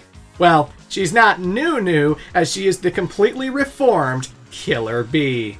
So basically, after Vega saved her life, Shadaloo decided to keep using her. They drop her on the doorstep of Delta Red, a British special forces group that goes on missions to maintain world peace. They've crossed paths with Shadaloo quite a few times, and it seems Bison has been prepping Killer Bee to infiltrate the group for quite a while. It might explain why she has an English accent and no one else does. Anyway, I guess they just figured she would know what to do because they place her at Delta Red's headquarters and hope for the best. Whether it was her recent self-awareness or Vega's beatdown, Killer Bee awakens with amnesia. She has no idea who she is, she has no memory of being in Shadaloo. And then she's found by Colonel Wolfman, the leader of Delta Red, who takes her under his wing. While she can't remember her past, she still retains muscle memory of the combat she used to do. And seeing such an exceptionally gifted person, Wolfman recruits her into Delta Red, giving her the name Cammy White. So yeah, that's where she got her name. I should also mention that Capcom went out of their way to establish the supergroup that is Delta Red, and while I'm sure they're way more fleshed out in the comics or whatever, there's nothing to them in the games. They'd probably be fun to explore as characters, but until Capcom wants to include them in the story mode, you'll just have to accept that Cammy has found herself a family of misfits. People that actually treat her like a human being instead of a tool. Also cats. It turns out Cammy is super in love with kitty cats. I don't blame her, I'm a bit of a cat person as well. And, yeah. In terms of backstory, there's not much else to know about Street Fighter 2. But now we're at the hard part. Figuring out what exactly happened. This game's lore is never talked about in future games. They never say who won the tournament, they never indicate who anyone's opponents were. It's just a matter of fact that by the end of it, M. Bison dies again. Some of the endings occur, and then we proceed to the next game. Okay, but for this video, I wanted to analyze every piece of Street Fighter media I could to see if I could figure this out. And a lot of the stuff I'm going to tell you is pure speculation. I can't verify that a lot of this stuff is true, but I would very much like to believe that it is. Okay, first up, I gotta mention the 4 Aftermath videos. In 2008, Capcom released 4 animated shorts that served as a prologue to Street Fighter IV. Their purpose being to bridge the gap between the 2 games. They're fairly obscure, and I wouldn't blame anyone for not knowing about them, since there's a lot of links and websites from the era that no longer work. Luckily, they're all still on YouTube. One short centers around Chun-Li, and in it, we get a lot of interesting flashbacks regarding the tournament, including a brief scene of Chun-Li battling Ken Masters. Considering how short Ken's hair is, and the fact that Chun is wearing her iconic costume, I have to believe that this was during the tournament. Who won? Well, honestly, I'm leaning towards Ken, because we also get a glimpse of him battling a brunette Vega inside of a caged area, much like that encounter would be in Street Fighter II. And considering that Vega was thought to be dead in Street Fighter IV, I gotta assume that Ken beat this dude's ass. What else? Okay. Ryu must have defeated Zangief. In Street Fighter IV, whenever you win with Zangief against any of the Shotos, he is always making a comment about how much he hates fireballs. It's one of his major personal dislikes. Now, there's nothing to say that they couldn't have battled each other in the Alpha period, but interestingly enough, when you clear arcade mode with Ryu in 2008's Street Fighter II HD Remix, you actually get a glimpse of his opponents. And one of them was the Red Cyclone. So, it's my personal headcanon that Ryu defeated Zangief with his Hadouken, and there's been some animosity about that ever since. And if we're using those endings as proof, then it also goes to say that Blanka probably took on Dalsum as well as Ryu. But the Japanese Shoto has to reign supreme, because in the Aftermath videos we also see him take down Sagat for a second time, which is backed up by the profiles of the 30th anniversary game. So yes, Ryu challenged Sagat again and emerged victorious. The Muay Thai Emperor would not feel anger, however, because by this point, he now respects the World Warrior. And seriously, that's all I've got. Now we have to answer the question of what happened to Bison. Well, first off, he had to have battled Ryu. I do not believe for a second that Ryu wasn't the final competitor, because by Street Fighter V, Bison has built him up as his mortal enemy, and they'd have to fight more than once to get to that point. Sagat is the second last fighter in Street Fighter II, so it just goes within reason that Ryu's next opponent would be the finals of the tournament. Well, Ken defeated Vega, so I'm sure he got to fight Ryu again, but he's not the main character, okay? In 1992, Capcom released a memorial album that was supposed to make you wonder what the characters were up to after the tournament. Well, after a fierce battle with Ryu, Bison vanished without a trace. That seems pretty straightforward.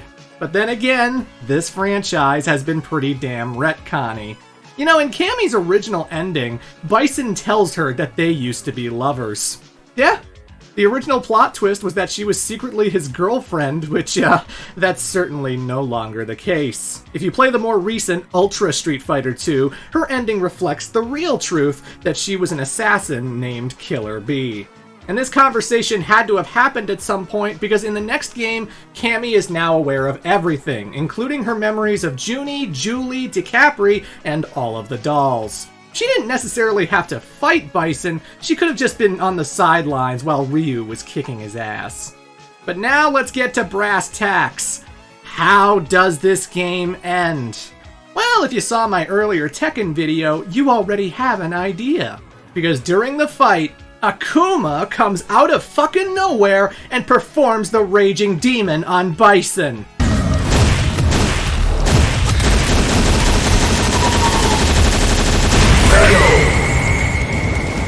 This is backed up by the 30th anniversary profiles stating that Akuma challenged the dictator during the World Warrior Tournament. Okay, mystery solved. Whew, that was easy. Unless you completely ignore the 2008 Aftermath videos. Because again, in this official Capcom animated short, they show the final moments that immediately follow Street Fighter II, where Bison is in a 5-on-1 battle against Ryu, Ken, Chun-Li, Guile, and Cammy. They have chased him into the woods and are having one hell of a fight, ending when Chun-Li creates a giant crater with her Kikosho wave. It looks like Bison is cornered, but he just laughs it off. And then, he overloads himself with psycho power and just friggin' explodes. Yep, Bison kills himself. The explosion is so massive that it destroys his base, leaving behind no evidence of Shadaloo's existence. As you may have noticed, Akuma had nothing to do with this ending. So again, this is the confusing nature of Street Fighter's lore. I believed for years that Akuma was the one who defeated M. Bison, but I mean, when you think about it, they never interact past this point. Wouldn't Bison want to immediately get revenge, to capture Akuma's body and possess him? But no, instead, he just keeps focusing on Ryu. So I guess we have to go by Aftermath and just assume that Bison fled and blew himself up. If you have any clues that I missed, feel free to mention it in the comments. And remember, it's one thing to say I'm wrong, but if you're gonna say that the skulls around Dalsum's neck are from children who died of illness, please tell me where that's established. What interview, what biography, what Nintendo Power magazine. Cite your sources, because I can't be the only one busting my butt researching these answers. But I digress. A few things happen after the tournament. See, this event was televised, and in Brazil, a woman named Samantha notices something interesting about the jungle beast Blanca. The metal anklet that he wears. She rushes to the airport and intercepts the Jolly Green Giant because she just found her long-lost child Jimmy after all these years. Yeah, we get a family reunion as Blanca can finally go back home. Duh. Chun-Li, having seen the death of Bison firsthand, figures she's gotten her revenge. Having made her father proud, she gives up the Interpol job and becomes a civilian. In fact, she even becomes a waitress at a restaurant where her fighting ability is no doubt very useful. Returning to Siberia, Zangief gets an overwhelming urge to show the world what he's capable of. And by pure coincidence, he gets approached by a promoter behind the largest wrestling federation in the world. That's right, he gets approached by Vince McMahon. So now, with a lucrative contract, Zangief can demonstrate his power in the not WWE. And then we come to the big moment. Meeting all of these wonderful people at the tournament, Ken Masters realizes that there's more to life than just fighting. He wants to take the next step, so he asks his girlfriend Eliza for her hand in marriage. And she says yes!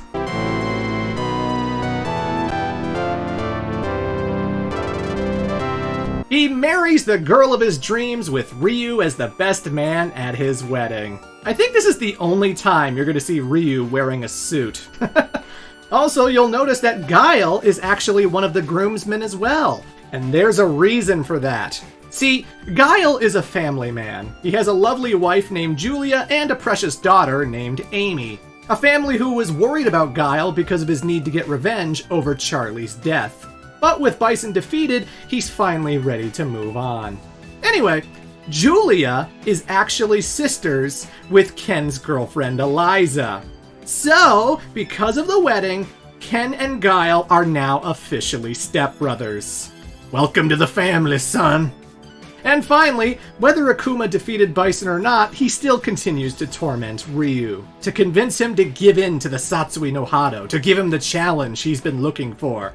But Ryu still will not budge. He refuses to sacrifice his humanity, thus earning himself another beatdown.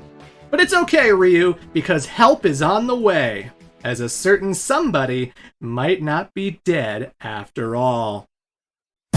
No, I'm so sorry I have to do this again, but Street Fighter 3 is the final game that I'm going to be talking about. The chronology of this franchise is all over the place, so instead, we're jumping right to number 4. More than a decade after number 3, this game practically revived the fighting scene. Street Fighter IV had fantastic graphics, a more involved storyline, as well as a gigantic roster that will prevent this video from being under 2 hours long. Ugh.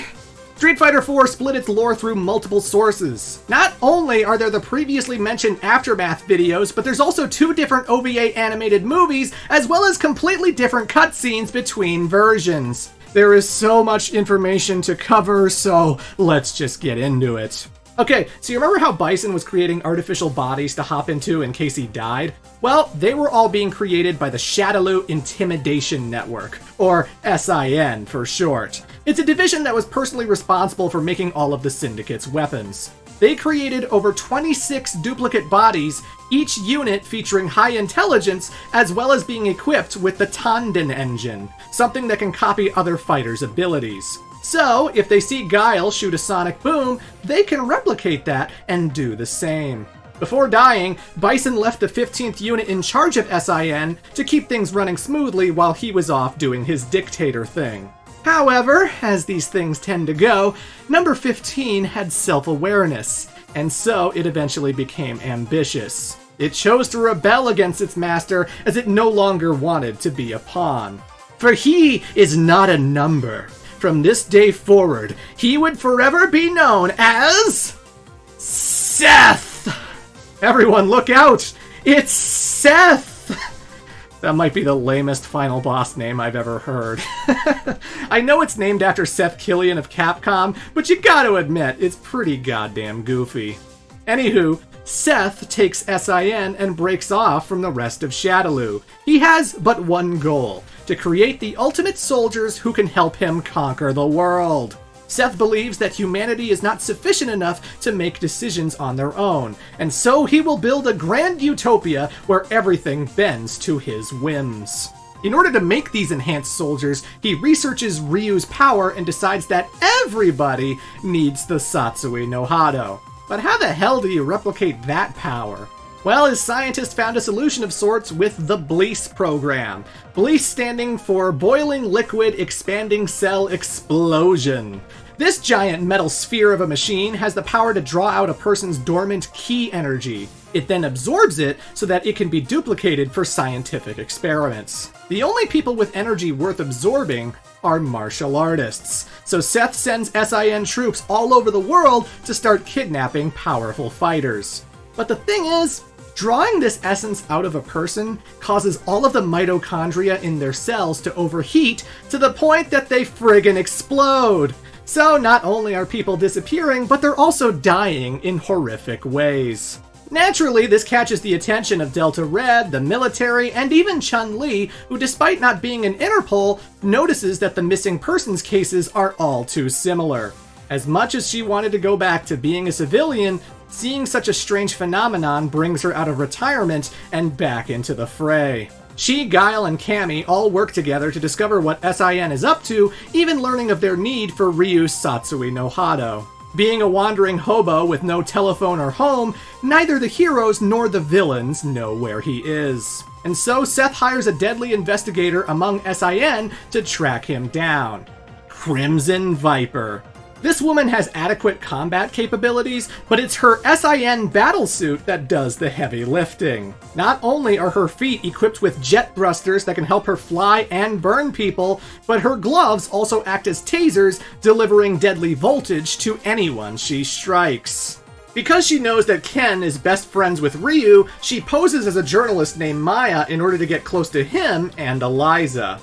At this point, Ken hasn't seen his buddy in quite a while, and with his marriage and responsibilities at the Masters Foundation, he's starting to feel like his days as a warrior are coming to an end. One day, Sakura shows up to Ken's house because she's worried that Ryu might be one of the martial artists who have disappeared. Having inserted a security camera into Eliza's home, Crimson Viper is able to pinpoint Ryu's location as soon as Ken discovers his whereabouts. Upon confronting the Shoto, Cammy arrives out of nowhere to fight Viper herself. However, she greatly underestimates the gadgets at her disposal. Seeing that his friend is getting brutalized, Ryu starts getting angry and starts succumbing to the Satsui no Hado. And he beats Viper's ass. My god, he's gonna kill me. So this is the Satsui no Hado. Beautiful. Ken and Sakura arrive in the nick of time to stop Ryu from murdering one of the SIN goons. The schoolgirl begs with all her might for her hero to snap out of it. And luckily, he does. But again, it just goes to show how easily this force can take over and make Ryu a bloodthirsty monster. By the way, in the games themselves, you can play as Evil Ryu, an alternate what-if version of the character who has completely given in to the Dark Hado's influence. Him turning evil is never really canon, but that's not going to stop Capcom from having some fun. Anywho, in one last gambit to claim Ryu, Seth orders Crimson Viper to kidnap Eliza. And so everybody arrives at SIN's cruise vessel to get her back. Ken's love for his wife proves to be stronger than anything else. Where is Eliza? Out of my way!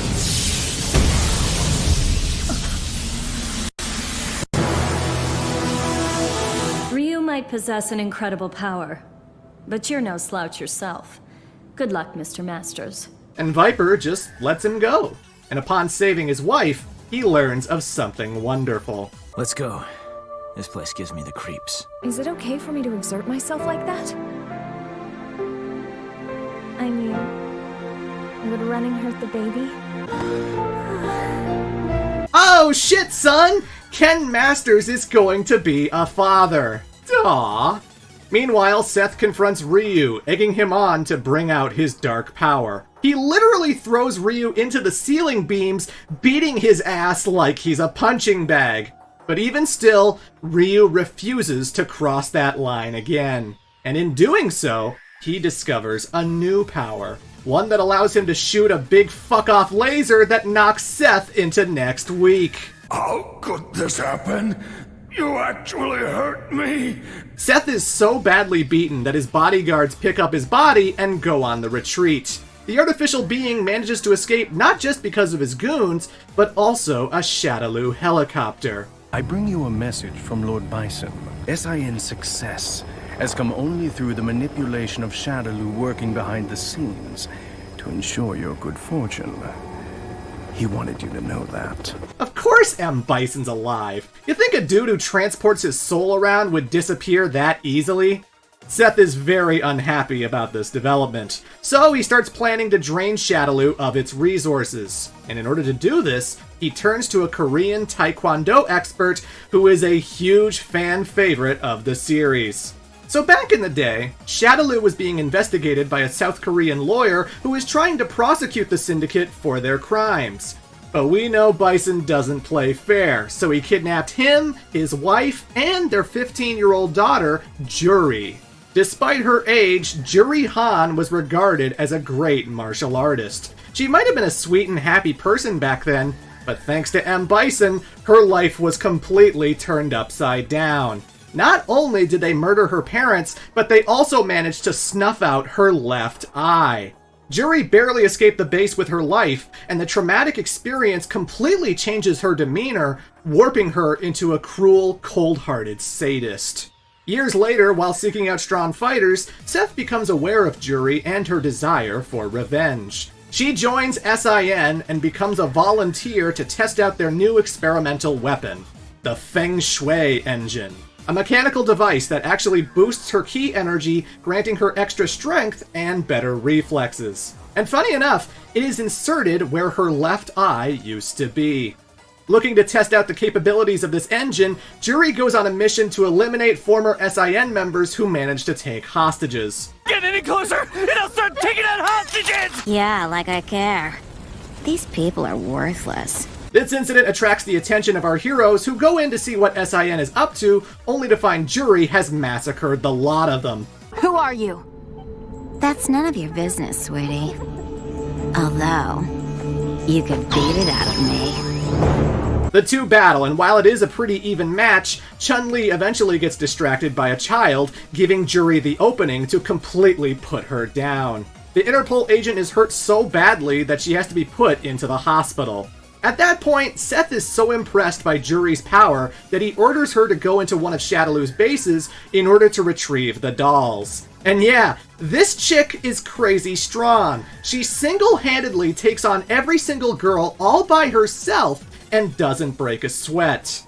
And then, having followed Juri's trail, Guile and Cammy show up to take her on in a 2-on-1 encounter, and she still kicks their asses! You guys sure know how to keep a girl entertained. See ya! Juri loads up the 12 dolls into the SIN jet and proceeds to take off. But this is awfully personal for Cammy, who's been looking for these ladies ever since regaining her memories. She can't let them go, but she also can't defeat Juri. You're not worth the dirt from under my nails. How about you and your friend here? Think about where being a good girl has gotten you. Bon voyage! Juri chucks Junie at Cammy, and the two fly out of the plane. Amazingly, despite landing on a snowy mountain, they're both still alive. But in a way, this is sort of a good thing in regards to Junie, because this encounter brings her back into society and out of Shadaloo's brainwashing. Where am I? Don't worry. Amnesia can be alarming, trust me, I know. But I'm here for you. Seth acquires the remaining dolls and puts them in suspended animation. Except for one, because DiCapri manages to escape from her containment, left with bitter resentment over the traitor who abandoned her. Her sister, Killer Bee. She escapes, but will no doubt return again. And yeah, having to retrieve Ryu and now being confronted with Bison's survival, Seth decides he needs to enact a plan that will get everyone together. And so he announces the SIN World Warrior Tournament, which, like Street Fighter II, gains the attention of every able-bodied fighter in the world and has them rushing to compete. The roster of 4 is gigantic. There's a lot of returning characters whose stories haven't budged, and a whole bunch of new ones from Street Fighter III that I'm not even going to talk about yet. Because really, their motivations will remain the same when I finally approach that title. So let's talk new characters. There is El Fuerte, a Mexican chef who apparently is terrible at his job. Seriously, everyone's win quote against this guy is about how terrible his food is, even though he's in the tournament to bring attention to his culinary abilities. Well, he certainly got it. There's Rufus, an overweight American loudmouth who has the longest win quotes of any fighting game character I've ever seen. He takes issue with the fact that Ken Masters is considered the greatest American fighter. What if you just, totally beat the crap out of that Ken dude on TV or something? You are a genius, Candy! Get ready, Ken Masters! Your days are numbered! Spoiler, they are not numbered. There's Hakan, a Turkish fighter who specializes in oil wrestling. Before every match, he prepares his body by lubricating himself. His skin has turned completely red as a result, though it makes for some of the more hilarious special moves, I gotta say. He's also a married man who has over 7 children, and they all wear helmets that signify their birth order. To be fair, have you seen his wife? I'm not surprised the man is always getting it on. Also, Hakan is best friends with E. Honda, so that's nice. Another new competitor is Abel, a French mixed martial artist who suffers from amnesia. He wakes up one day inside of a Shadaloo lab as it was being conquered by a band of mercenaries. Taken in by the group's commander, Abel has no idea who his family is, what he was doing at the facility, or why his body is covered with tons of scars. Looking for answers, somebody points him in the direction of Chun-Li, as she's the one overseeing Interpol's Shadaloo cases. She figures, well, we can look for answers together at the tournament. So Abel tags along with our heroes. That does it for new characters, but there's a lot of returning ones. Sagat also joins this new tournament, but now he does so with a clean conscience. Fed up with Bison's mad quest for power, Sagat officially hands in his resignation and leaves Shadaloo. A king no longer, the Muay Thai Emperor decides to trade in one crown for another, as he seeks a rematch with Adon. Not only does he get it, but he makes the Jaguar Man look like an absolute bitch, too. Adon is so humiliated that he also joins the tournament for retribution. Blanca is back home with his mother and no longer living in the jungle. And while I would like to say that everything lived happily ever after, the fact is he's still a giant green monster man. The people are terrified, making comments about what a grotesque creature Samantha's son has become. Blanca can usually take this kind of abuse, but his mother shouldn't have to. He decides to run away from home until he can be a son worth being proud of. Hearing about the new tournament, he hopes he can win the big one so that people will finally love him. He also drags Dan into the tournament too, since he missed out on the last one. Why? Well... Sorry, I did try and contact you, but you hadn't paid your phone bill. Oh, I hope you didn't think Dan's dojo was super successful. It's Dan! Of course he's terrible at bringing in trainees. Back in Metro City, former bad girl Poison has renounced her criminal ways and has instead become a wrestling promoter. Things were going okay until a lot of the wrestlers got fed up being in a washed-up league and quit. With few people left to run a show, Poison's back is against the wall and she needs talent. Badly. She decides to go scouting at the new tournament. Which takes us to Hugo and Dore. Since Final Fight, the big muscle for brains has been working as a construction worker. And while that's certainly nothing to scoff at, poor Hugo just wants more. Why don't you get up and fight, you blockhead? Or are you just gonna sit there like a potato? Are you the big mother potatoes, mama? I'll become the big potato! The greatest backstory that's ever existed. But yes, Hugo enters the tournament and he does fairly well, earning the attention of Poison.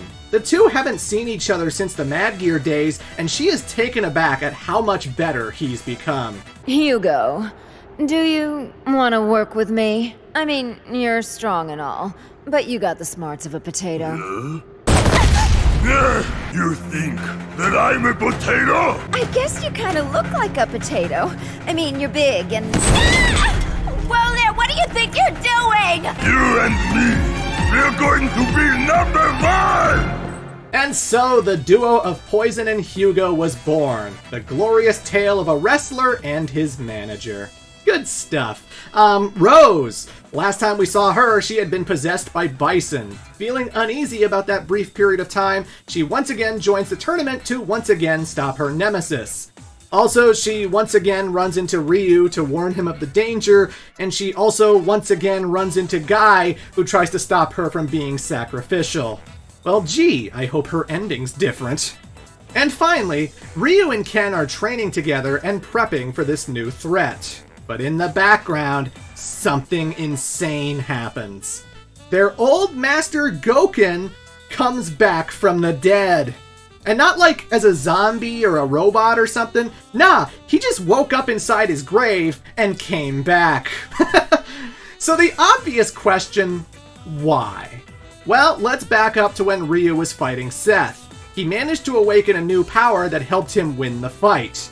And what he channeled was the power of nothingness. An offshoot skill manifested through Ensetsuken, Master Gouken had actually discovered how to use this already, but never got a chance to show his students because of Akuma's attack.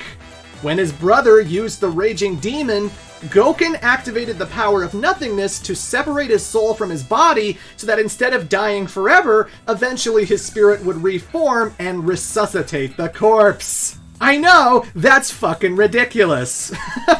The dude had to have been dead for years, and yet somehow he looks exactly the same as he did back then. What is he, a fucking Kryptonian? So this guy gets out of his super coma, and he's just all... Damn. Never imagined it would take this long to regain consciousness. And then he's all... I know, I should enter that tournament they're preparing for. That'll be a fun reunion.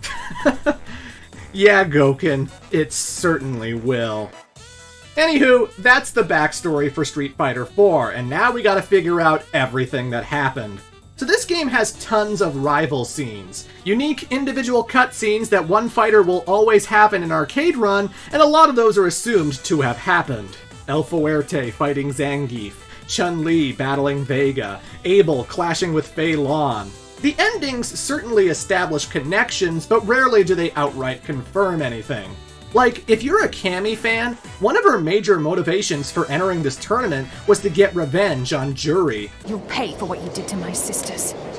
Let's end this! But it's like, Cammy's endings deal more with Blease and DiCapri than they do Juri, who in her own endings has much bigger fish to fry. It's hard to say one way or the other if this fight actually happened, or which character won.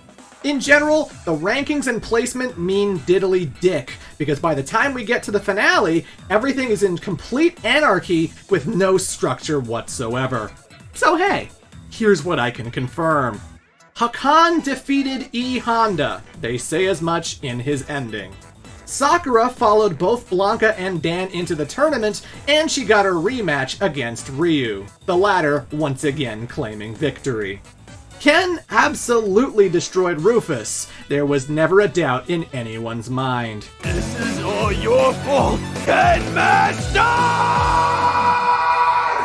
In Sagat's ending, he returns to Thailand happy and content because he got to face off with Ryu one more time. It's hard to say who won the encounter. While Ken and Ryu are usually fighting each other in every game, they did not in Street Fighter IV. Did you get to see Ryu? Yeah, but we had our hands full with the other fights. Couldn't give it our all. And at some point, Abel manages to confront Seth, and then we find out where this guy came from. My name is Abel. I'm looking for someone who knows who I am. So, you are the imperfect one who fled. Abel also wonders why this guy has the exact same face that he does. Well, it's pretty obvious, isn't it? Abel is also an artificial being, a prototype of what Seth would eventually become. Considered a failure, he was to be disposed of until he was found by that band of mercenaries. Street Fighter Cross Tekken has a pretty badass alternate costume where we get to see what Abel looks like without all that skin. Pretty fun twist that could be elaborated on going forward.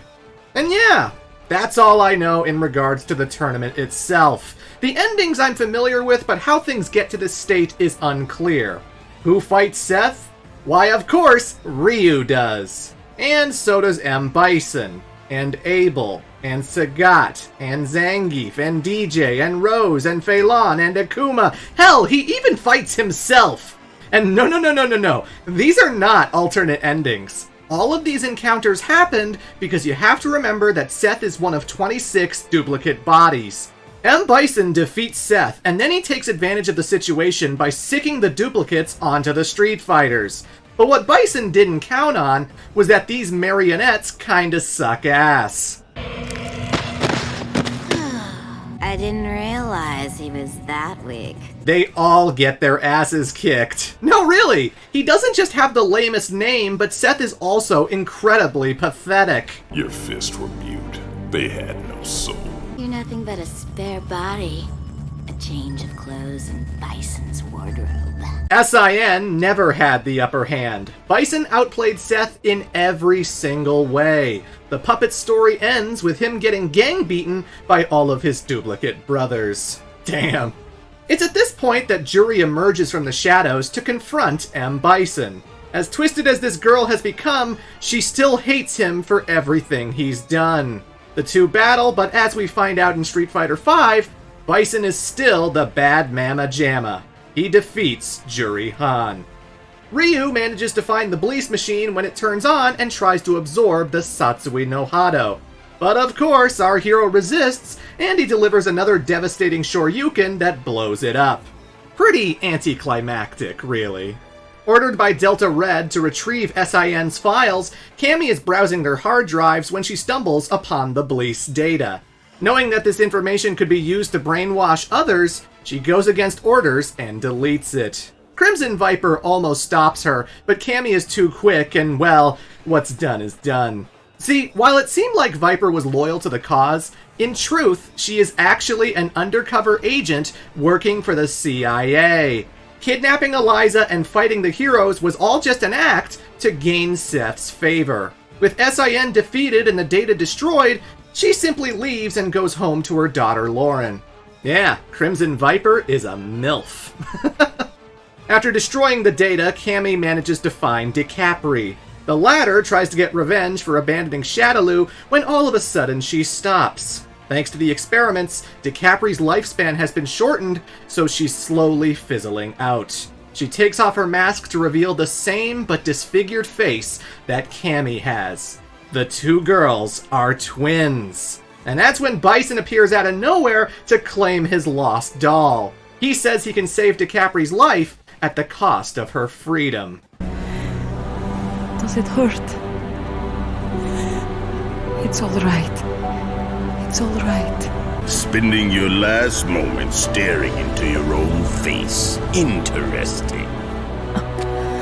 And so Bison manages to retrieve DiCapri, leaving Cammy with her guilt. At some point, the base starts to crumble and fall apart, and I'm not sure if it's because of the police machine blowing up or if Shadaloo just planted bombs everywhere. But this is where you come back to Balrog. Again, he's just a Shadaloo henchman for most of the series. The only thing he cares about is money. Fight money! With the base falling apart, Balrog is desperately searching for something, anything, that he could make money off of. And it's then that he stumbles onto a little boy who's shaking in the corner. One who has the Shadaloo symbol imprinted on his hand. It turns out that SIN managed to infuse a child with psycho power. Balrog doesn't save the kid out of the kindness of his heart, but rather as a bargaining chip for when he returns to Shadaloo. Little does he know, however, that this kid is going to be a major part of his life going forward. Having defeated a Seth body, Rose is tired and distracted when Bison appears. You have something that belongs to me. I'll take it back now, with interest. Bison shows her everything he did in possession of her body, and then takes what I can only assume to be the remaining part of his soul. He then tries to leave with the fortune teller. Put the girl down! Put her down and I'll let you walk away! Or I'll use my ninja blades to make short work of you and your vehicle! Amazingly, Bison agrees to let her go, but honestly, guy, you should have just destroyed the jet anyway. Maybe he teleports away like he did with DiCapri, but shit, at least one of his planes will be gone, and maybe you'll take him out! But hey, Guy saves Rose's life, while Bison lives to fight another day. And finally, at some point Gouken makes his survival known to Ryu. Out of nowhere, the old master battles his student, knocking him out in the process. Akuma, who just defeated his own Seth, senses his brother's return. But he's not happy with what he finds. You've sealed off his power.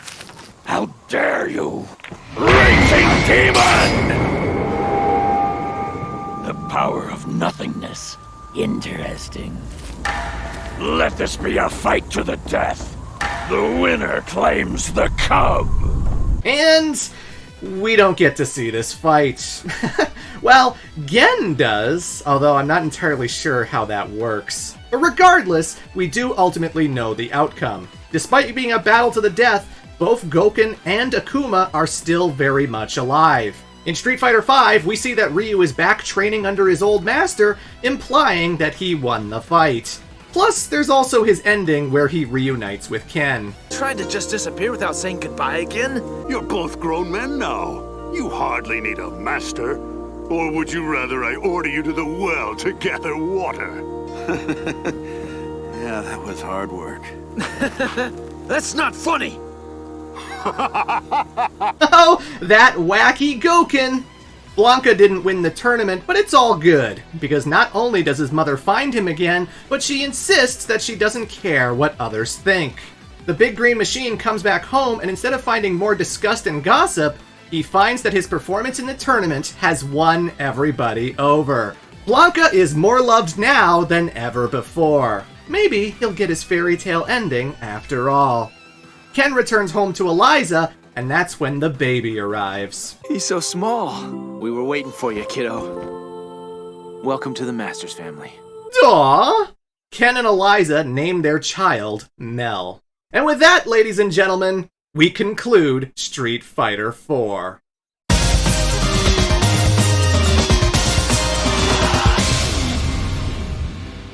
Street Fighter V, a game that had a very rocky launch and the first one to have a proper story mode with in-game cinematics. Finally, something I don't need to speculate about. Although, once again, goddamn, the roster is huge, and they all have individual stories, and Jesus Christ, I wanted this video to be under 2 hours long. Ugh. But yeah, let's just get to it. This is the first time we've seen a significant time skip as Mel goes from being a baby to a young child, as M. Bison's hair turns old and gray. And Ken mutated into a fucking banana man. Jesus Christ, dude, what the hell is that thing on your head? It's, certainly a choice. Shadaloo's still doing its evil syndicate thing when one day they get approached by the Nuguhao, one of the largest drug cartels in Asia. This group is pretty infamous because they kidnap children and then raise them to be assassins who are proficient with all kinds of poisons. The one child who can actually merge with these toxins is worthy of being the Fang, the deadliest of all. Anywho, these guys clearly didn't know who they were screwing with as they try to kill Bison. They fail spectacularly, all of them getting murdered except for Fang. And while he does put up a pretty good fight, injecting the dictator with his strongest poison, it's all in vain. Stupid fool! Your poison doesn't work on me. Oh, is that another side effect of psycho power? Either way, this fellow Fang, he finds the strength of Bison to be simply wonderful. Sure, he failed in his mission, but clearly he's on the wrong side. Fang begs to be part of Shadaloo, to which the tyrant agrees because he values strength above everything else. Fang eventually becomes the number 2 guy of the Syndicate, taking Sagat's place as a Shadaloo king. Being such a gigantic fanboy for Bison, he develops a system that will ensure world domination and absolute power. Project Chains, a plan that involves building gigantic satellites known as Black Moons, which can fire EMPs as well as absorb negative energy that will fuel his master's psycho power. In order to do this, Shadaloo kidnaps the top researchers, scientists, hackers, and engineers from all over the world. One of which is a 6-year-old girl named Li Fen. She's good with computers, you see. Another is the friend of a Middle Eastern martial artist named Rashid. This man is the eldest son of a wealthy family who is always accompanied by his butler and caretaker, Azam. This guy can kick the air so hard that he creates little tornadoes, thus earning him the moniker Rashid of the Turbulent Wind. He's a guy who loves to fight, seeking out Ryu and Dalsum and many others to test his skills. And then he shows them off by broadcasting himself on FooTube, this universe's version of YouTube. After Rashid's scientist friend gets kidnapped by Shadaloo, he and his butler go on a journey to try and get her back. This person, who is never identified by name, is in charge of designing the chess piece keys that activate the Black Moons. She manages to sneak most of them out, sending them to various fighters from around the world. One for Rashid, for Chun-Li, for Guile, for Zangief, for an American fellow named Alex, and for Laura Matsuda of Brazil. A woman who's already squared off with many of the Street Fighter cast, this martial artist has electric grapples which she frequently uses on her younger brother Sean. I know it's played for laughs, but good lord, this lady is abusive. Let's make things burn with one more head rub! Is this considered a typical brother-sister relationship? Anyway, this friend manages to send out the keys, but she catches the attention of Fang, who is not merciful. Using his poisons, he just straight up melts the poor girl into a purple puddle. Jesus Christ! You know, Fang actually had the potential to be a pretty badass villain. His backstory's cool, the dude is deadly as hell.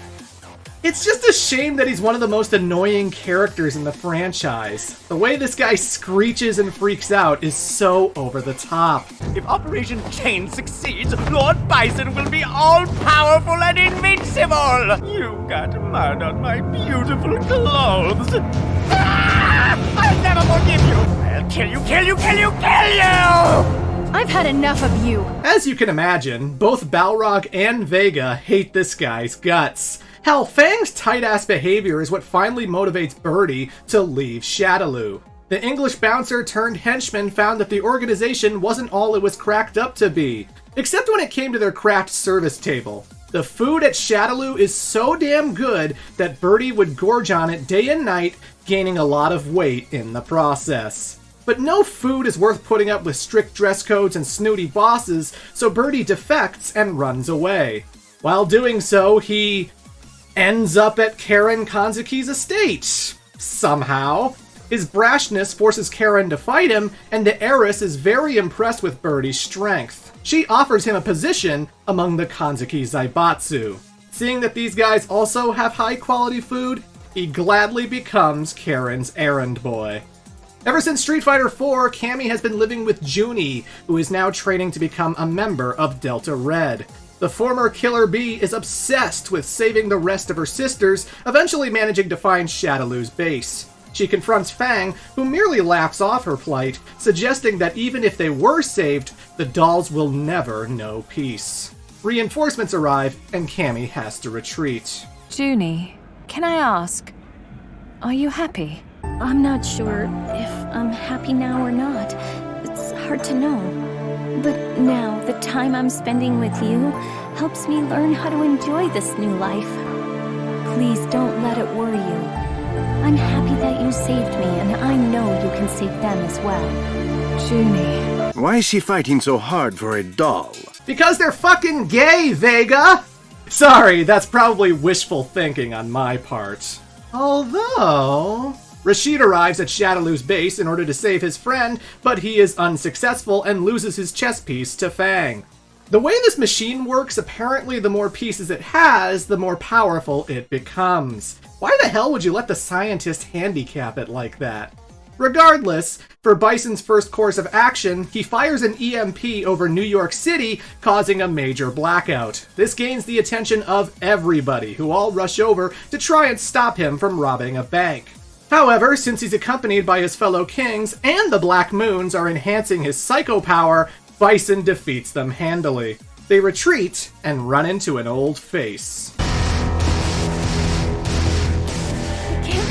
Oh, but it is! Charlie Nash is back from the dead, and he's looking like a weird patched-up Frankenstein monster. After Bison murdered Charlie, a woman named Helen managed to find his body and hid it inside of a nearby sarcophagus. This lady serves Lord Urien, a man with the money and technology that can bring people back from the dead.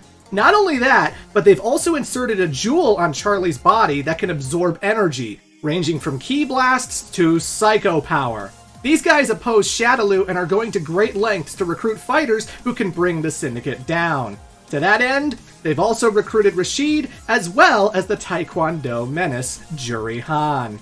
The latter is feeling pretty lousy because she's just come off of a disappointing rematch with Bison. Not only did she lose again, but the dictator snatched the Feng Shui engine right out of its sockets.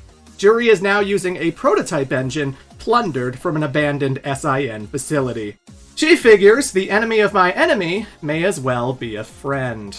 So why did this mysterious group spend all this time and money reviving Charlie? Well, he has beaten Bison before, but more than anything, Helen is honoring a prophecy that will go towards her master's grand vision.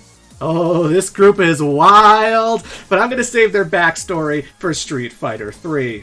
The point is, Charlie is sent to collect Guile's chess piece key, and he has to defeat his best friend in order to bring down Shadaloo. Although Guile takes the L, he ultimately gets the W from a mole he placed in Shadaloo. He discovers that the chess pieces not only arm the Black Moons, but they are also used to shut them down.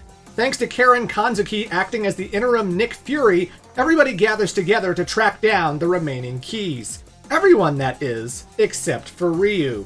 Since the last adventure, Gouken has been teaching his student all about the power of nothingness. However, Ryu still struggles to hold the Dark Hado back. He decides to confide in Dalsim when he appears.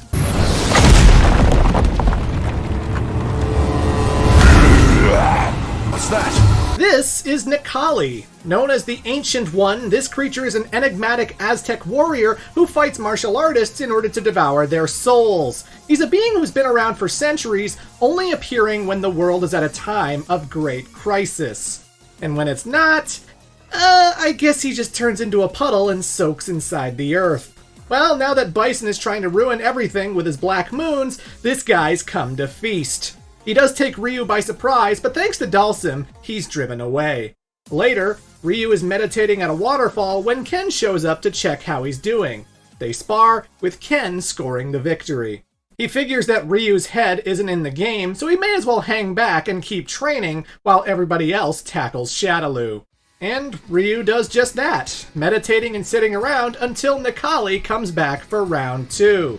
After a fierce confrontation, Ryu defeats Nikali and then starts to succumb once again to the Satsui no Hado.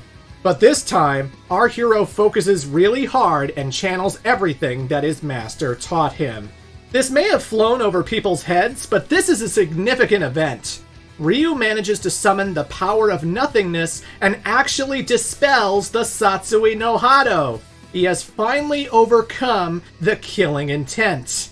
Good news for Ryu, but bad news for Akuma. Ryu punches Nikali super hard, taking the wind out of his sails. You must go. His soul is no longer a sacrifice for you to devour. Not that he can devour anyone else.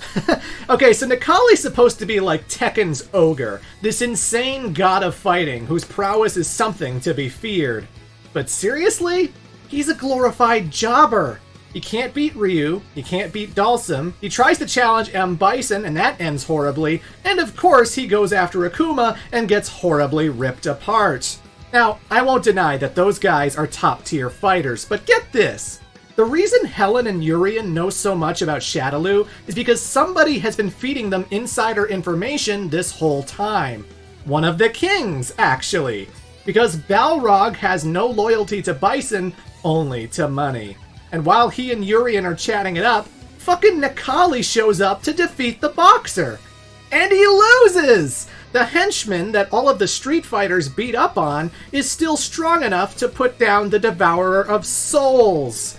He ultimately makes no dent in the story other than helping Ryu overcome his dark power. Anyway, the Street Fighters travel all over the world and manage to recover the chess pieces. The only interesting thing that happens during this is that DiCaprio shows up to claim Laura's piece. And so she comes face to face with Cammy, who puts her down. But then the police arrive to rightfully arrest the Shadaloo operative. What are you doing? Give the girl to us now! But because they're sisters and Cammy doesn't want anything to happen to DiCaprio, she decides to fight off the police. No, not Peter! Not Peter! And that's when friggin' Jury arrives out of nowhere on a motorcycle. How sweet! The love between sisters turns them both into fugitives. And so, Cammy reluctantly takes DiCaprio and flees with Jury. In order to escape the authorities, she drives from Brazil to London, England. And I gotta say, that's fucking impressive. Also impressive is that Vega followed them from that pathway as well, challenging Cammy and defeating her. Luckily, she gets saved by her new unlikely ally. The two of them join Charlie and Rashid to be part of Helen's group of misfits. But look, ultimately everything ends at the Shadaloo base when the Street Fighters fly in via helicopter to take on the dolls and the kings and the dictator himself. The chess pieces are used to shut down the moons, but it turns out they had a backup plan. Now they need a special password, otherwise everything's fucked. Luckily, Li Fen, the 6-year-old hacker, gives Rashid the clue he needs to figure it out. I found a command. Light up the pathway for those who stray. I call thy name. You always had a flair for the obvious when it came to puzzles. But to make the answer to the security question this easy is pretty weak. And so the Black Moons are taken out as Rashid saves the world. We then get our final battles as Cammy defeats Vega and Rashid defeats the man who killed his best friend. This scuffle manages to destroy Fang's brainwashing device, which completely restores all of the dolls to their senses. Psycho power has disappeared. At long last, Julia is freed from her mind prison and can return to T-Hawk. This also causes one of the dolls, Mars, to make the ultimate sacrifice. Will you never give up? What? Not yet! I'm too young! I can't die yet! The poor girl kills herself in order to eliminate Fang. I'd call that bittersweet, but unfortunately the sniveling asshole managed to survive. Just as Ryu, Guile, and Chun-Li go to confront the dictator, his pasty ass shows up looking for revenge. You told the bastard about the command code!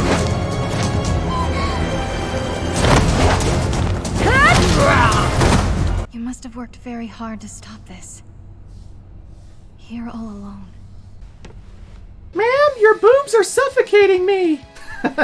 But hey, this is another significant moment, because this is when Chun-Li first meets Li Fen, and they will have quite the future together. But now it's the main event. M. Bison versus Charlie Nash. Yeah, the former Air Force pilot turned Avenger is here to settle the score. No matter how many times you come back, you'll never win against my psycho power. Perhaps. But I will achieve my victory. While Charlie puts up a valiant effort, M. Bison has acquired too much power from the Black Moons. So he decides to go out in style, absorbing as much of it as he can. This causes his body to explode, earning him a second death. But Helen's prophecy has come true. Charlie does bring down the dictator because now he's on even level with his old nemesis. As I had expected, you are the one who comes to me in all this chaos. The desire for all power leads to conflict, and that conflict leads to the ultimate battle. Now is the time. The final confrontation. The final clash between Ryu and Bison.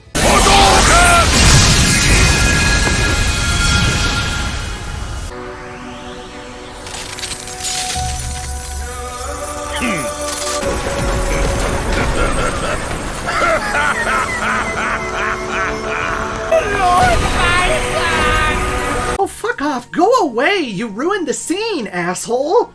But yeah, folks, Ryu's power of nothingness manages to dissolve M. Bison, supposedly for good. Shadaloo as an organization no longer exists going forward, and this saga is at an end. The doll's reclaimed, the king's slinking away to the shadows, everything ends with a bang as the world begins to heal. Later, the two Shotos have yet another battle.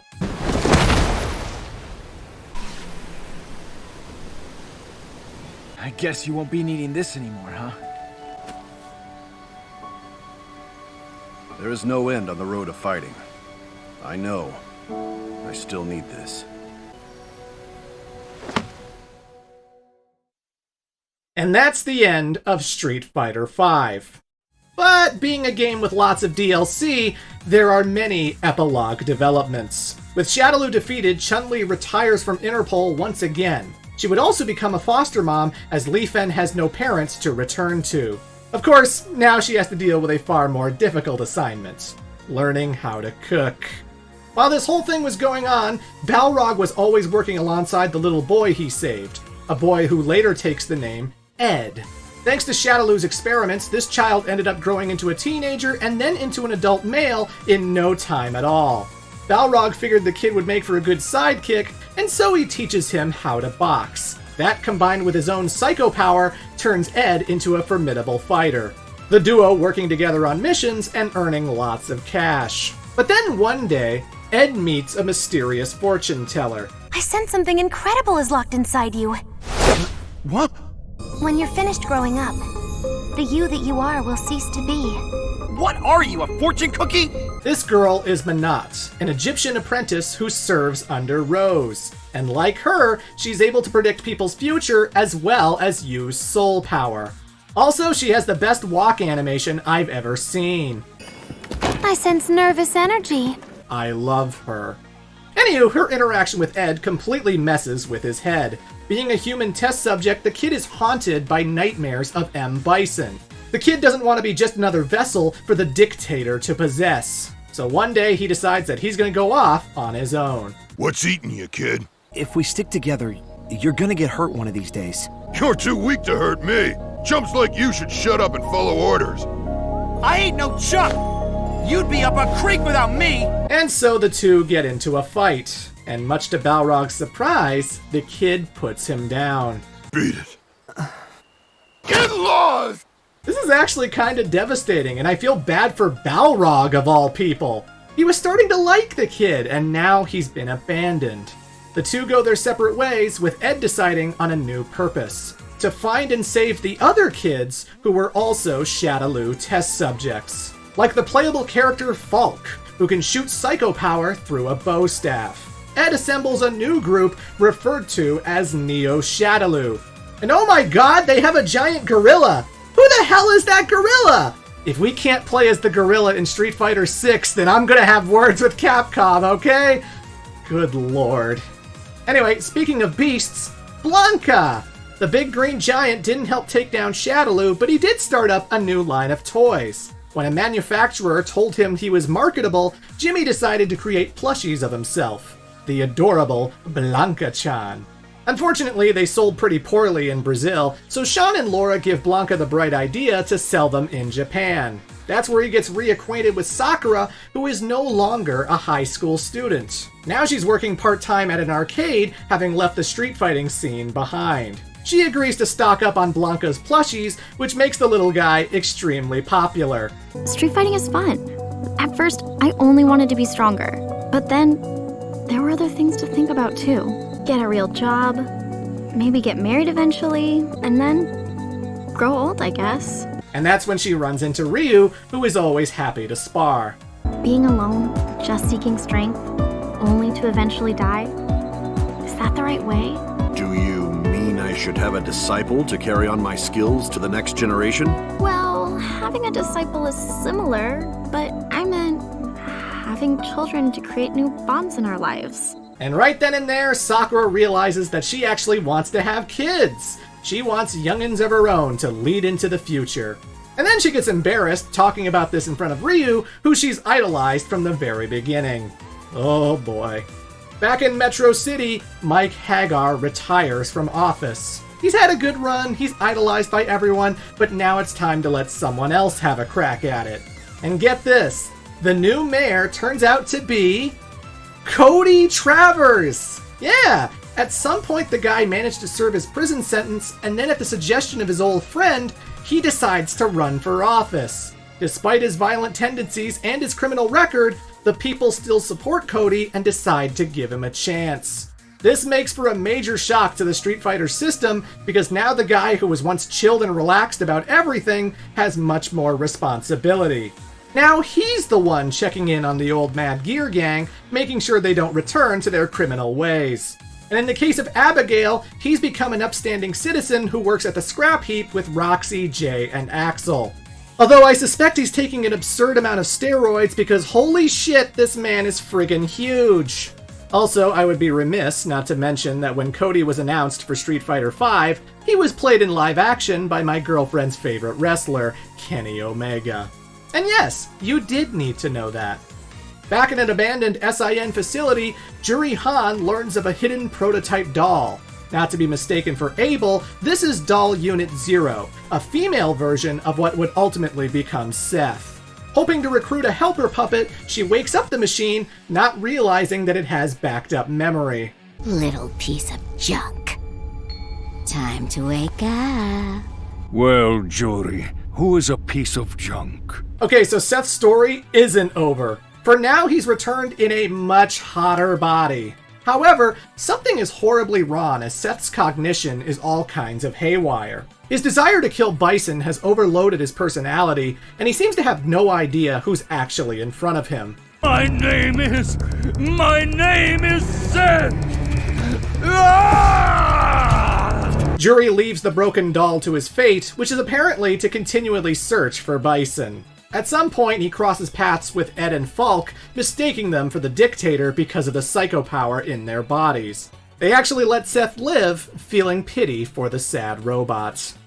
Akuma manages to cross paths with Gen one more time. Your fist is indeed mighty, but without knowing the path of humanity, you will never reach the path of the divine.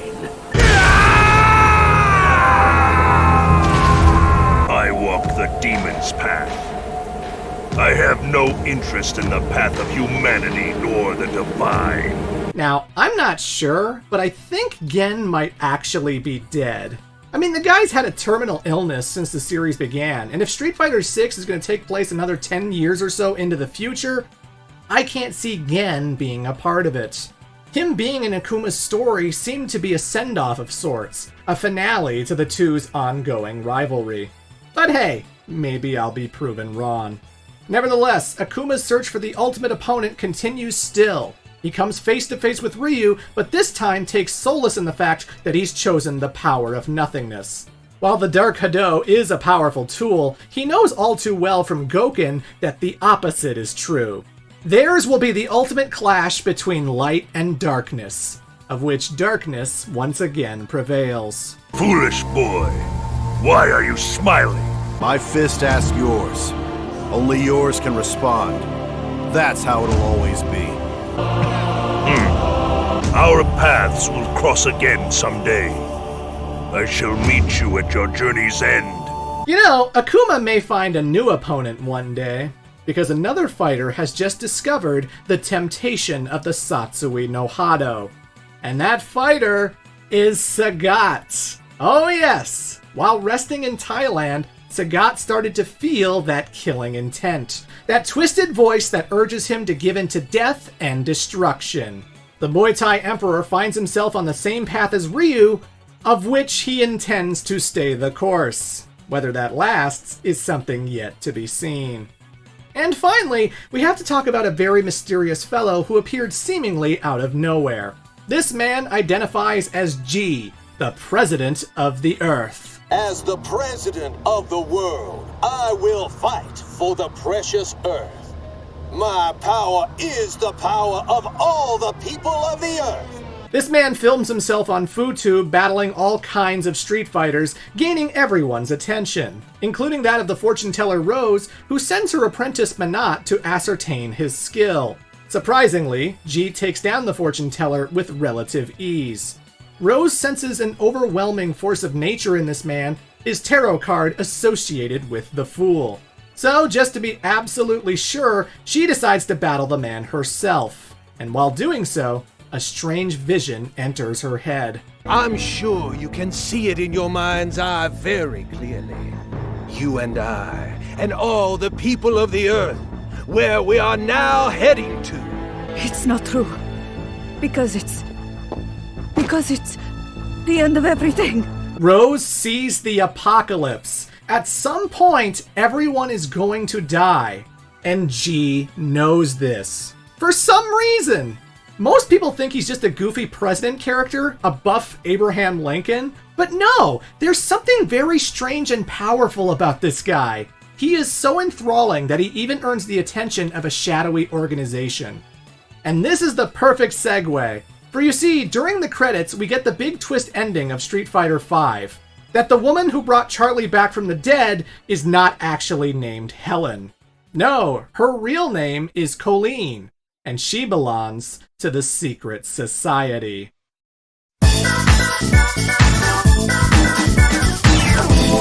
The final game I'm going to talk about, a classic that wasn't appreciated back in the day, mainly because the only returning characters were Ryu and Ken. Everybody else was completely new. This includes the final competitor who is the president of the Secret Society. His name is Gil, and his body is split down the middle between fire and ice. Yeah, look at the guy. Half of his body is blue and the other is red. A goofy design, but goddamn is he powerful. Okay, so the Secret Society is basically the Illuminati. This is a shadow government that has secretly been policing the world for 2,000 years, forcing events to transpire exactly how they wish. They saw that Shadaloo was getting too big for its britches, so they brought back Charlie to defeat M. Bison. Gil sees the wars and conflicts, and he believes that the world is going to end. And since he has the power and vision to see what's coming next, his society is the only thing that can steer the ship towards utopia. This desire for peace is what ultimately won over Colleen, because the young girl was a refugee fleeing from battles in Europe when she came face to face with the angel who saved her life. And she's been a loyal assistant ever since. So is Gil a good guy? Kinda? Sorta? I mean, that being said, the Secret Society does a lot of inhumane, horrible shit. Like human experimentation. At some point, they abducted a man named Ilya inside Moscow. They then proceeded to insert a chip into his brain that taught him martial arts. They messed around with his body, made him super rubbery and electric, and kept him locked inside of a cage. He was far from the only one, too, as they managed to perform similar experiments on a young girl named Effie. Ilya, who now goes by the name Necro, got very close with this woman and the two of them fell in love. One day, Effie managed to find a way to bust them out of their prison, and the two have been on the run ever since. The purpose behind these horrific experiments were to discover the truth to immortality, something heavily pursued by Gil's brother, Urien. Yes, Urien and Gil are brothers and thus have the exact same fighting style. They've been in the society ever since they were children, studied to see which one was worthy of claiming the throne. Despite all of Urien's efforts, Gil proved to be the far more powerful combatant. And ever since, his brother has had a major chip on his shoulder. Urien does not care about preserving the society's ideals. He doesn't care about maintaining some kind of peace, he just wants to rule the world. Gil was genetically modified to be able to shoot fire and ice powers, while Urien was modified to harden his skin. Yeah, that's not his natural color. His body turns to bronze every time he gets into a fight. So anyway, Gil has remained out of the spotlight for quite some time. That is until G appears on FoodTube. At the behest of Colleen and Urien's concerns, Gil decides that this is the perfect time to make his presence known. The match with that person will be live video streamed all over the world. That I do not mind, Colleen. When the time of the prophecy comes, when all is revealed, then the people of the world will rejoice, already knowing who I am. Gil battles G and secures the victory. But still, the ancient Earthling reveals himself. The power of this one. I know I have felt it somewhere before, but where? What the fuck is G? Either way, Gil becomes a street fighter, battling against tons of people. He manages to fight a man named Tom, beating him so badly that he's put into the hospital. And then he makes an announcement, a special tournament to bring in the strongest fighters from around the world. Unlike last time, this doesn't catch the attention of everybody, leaving out fan favorites like Zangief and Dalsum and Blanca. Now it's just Ryu, Ken, and a whole bunch of fresh faces. Like the English boxer Dudley. This guy came from a wealthy family and enjoyed a life of luxury. Then one day, his father made a bad business decision that cost his family everything. While living in poverty, Dudley decided to get into the sport of professional boxing, which it turned out he was really good at. Dudley becomes a big-time champ who reclaims his childhood fortune, except for one thing: his father's convertible. He looks everywhere for this thing until finally he discovers that it's in the possession of the secret society. I don't know why, I don't know how, but Dudley enters the tournament to get it back. Then there's Elena, the daughter of an elder in a small African village. Taught how to engage in capoeira, this girl has a positive outlook on life and wants to experience everything the outside world has to offer. And these fighting tournaments are a great opportunity to do that. Her first adventure was back in Street Fighter IV, where Elena managed to snag a selfie with Akuma of all people. How in the hell did she pull that off? Elena decides to study abroad in Japan, where she meets her best friend, Narumi. There she can recklessly drive down steep hills on her bicycle. Yun and Yang, the twin dragons. Remember 2 hours ago when I said that Lee from Street Fighter 1 wasn't a major character, but his nephews were? Yeah, that's them. Referred to as the Lee brothers because of the connection to their uncle, these two use martial arts to keep the streets clean of crime. They're like vigilante superheroes without the fancy costumes. Yun is the one in white who's reckless and free-spirited, and Yang is the one in orange who's calm and collected. These two are good friends with Chun-Li, whom they followed into SIN's tournament. The experience was so good, they jumped at the chance to participate in this new one. There's Ibuki, a Japanese teenage girl who was raised in a village referred to as the Glade of Ninjas. She was trained as a child to embrace the art of ninjutsu. Kunais, smoke bombs, the works. However, it's a very strict upbringing that doesn't leave much room for fun. This sucks! I mean, a girl only gets one chance at her youth! I have a right to get out there and meet cool guys! So Ibuki makes up an excuse and ends up participating in SIN's tournament, where she gets acquainted with Sakura. She ends up being friends with Karen as well, earning a spot in that network of high schoolers. So yeah, she was in 4 and 5, but she never really did much. In Street Fighter 3, she's graduated her schooling and is now being sent on a very important mission. to retrieve the G-file from the secret society's headquarters. Now, I thought this was referring to the President of the Earth, but it seems to be referring to the experiments instead. Although, maybe it's referring to both. Gil seemed to think G felt familiar, maybe he used to be an experiment of some kind. The speculation. Either way, Ibuki joins the tournament. Another competitor is Oro, a 140-year-old hermit who lives in a cave. This guy is a martial arts master, and if you think his age means he's fragile, oh, anything but. Oro is so strong and so efficient that he purposefully handicaps himself by fighting with one arm. He has two, they both work, but it's just not a challenge if he goes all out.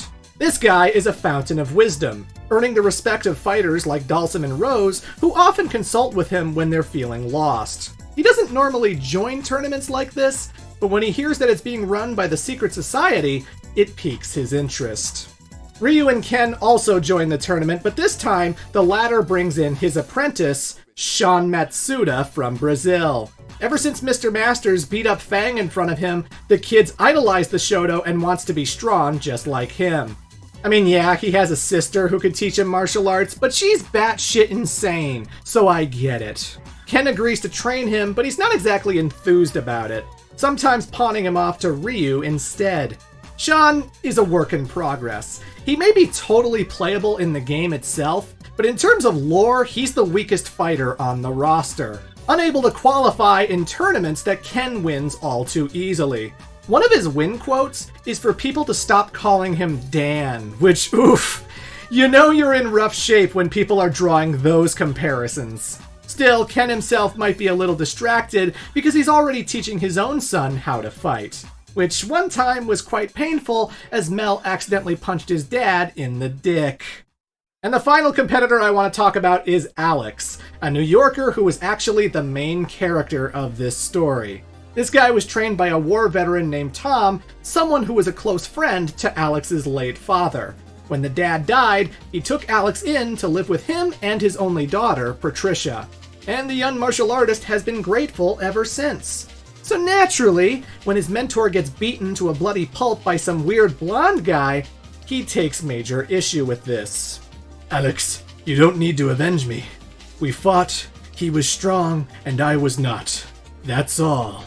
But Alex isn't hearing it. He burns with vengeance and decides to enter the Secret Society's tournament. He even beats up Balrog in the preliminaries, preventing the former Shadaloo thug from joining. Jeez, this guy's having a bad time, huh?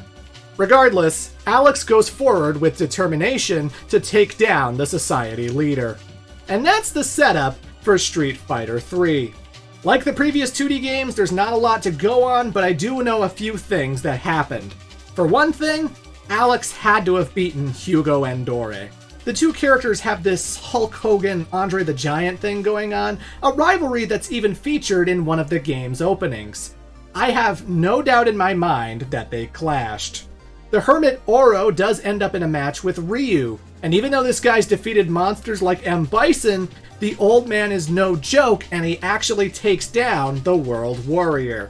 But even still, Oro is very impressed, to the point that he drops out of the tournament because he doubts there's any better competition going forward. Oro sees in Ryu a promising fighter who could potentially be his next student. Dudley does not win the tournament, but he does confront Gil about his father's car. And since the Secret Society doesn't really need a fancy convertible, he makes Colleen hand over the keys. And just like that, Dudley's reclaimed everything from his lost fortune. In Third Strike, you can actually see him enter a match with his dad's old car. So that's nice. And at some point, Ibuki successfully retrieves the G-file and brings it back to her ninja village. Gil thinks it's harmless to hand it over because the project has already begun and nothing can stop it now. Whatever the hell that's supposed to mean. But finally we come to the main event. The one who makes it to the finals of the tournament is Alex. And even though Gil has some incredibly gnarly powers, from fire and ice to freaking health regeneration, Alex still focuses really hard and scores the victory. This is an encounter that completely shocks Gil, who now takes a giant interest in the muscle-bound New Yorker. Alex returns home to find that Tom is out of the hospital and walking on his own again. And knowing that his master's gonna be okay, all of the anger that he had completely fades away. Also, am I crazy, or does Tom look like French actor Jean Reno? You know, the guy who happened to be the star of Capcom's Onimusha 3? He doesn't play Tom in that game, but still, this could be yet another wacky connection for the Capcom multiverse. Oh boy. After Gil's defeat, Urien gets the confidence to challenge his brother again for control of the society. And get this, he wins! Urien does defeat his brother, who honors their agreement. The secret society appoints Urien as the new president. Now, Mr. President, it's time to meet the Emperor. What? The Emperor? His existence has been known only to our former presidents and the chairman. Welcome aboard, Mr. President. Yep, Gil just promoted himself to Emperor, keeping all of the power and making Urien's position meaningless. What a dick move.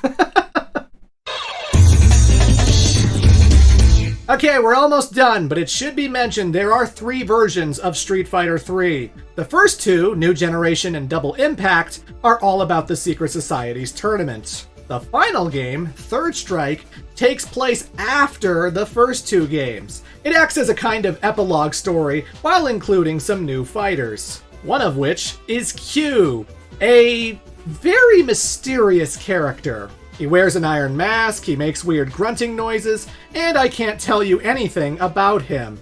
No, really, that's his lore. Nobody knows what Q is, why they're fighting Street Fighters, or anything really. But the one-letter name does feel similar to G, who's also very mysterious. And in Street Fighter V, G has a Q costume. Are they related? Are they the same guy? I don't know. Maybe one day, Capcom will tell us all about it. There's Remy, a troubled young man who hates street fighting because his dad left the family in order to become a warrior. And when he did, Remy's sister ended up dying. So Remy decided to crystallize her, somehow, and he keeps her placed inside of a cave somewhere. Then he became a Street Fighter himself in order to punish other Street Fighters as a means of revenge. Okay then. Eventually, he realizes that he needs to chill out and gives up on his hatred.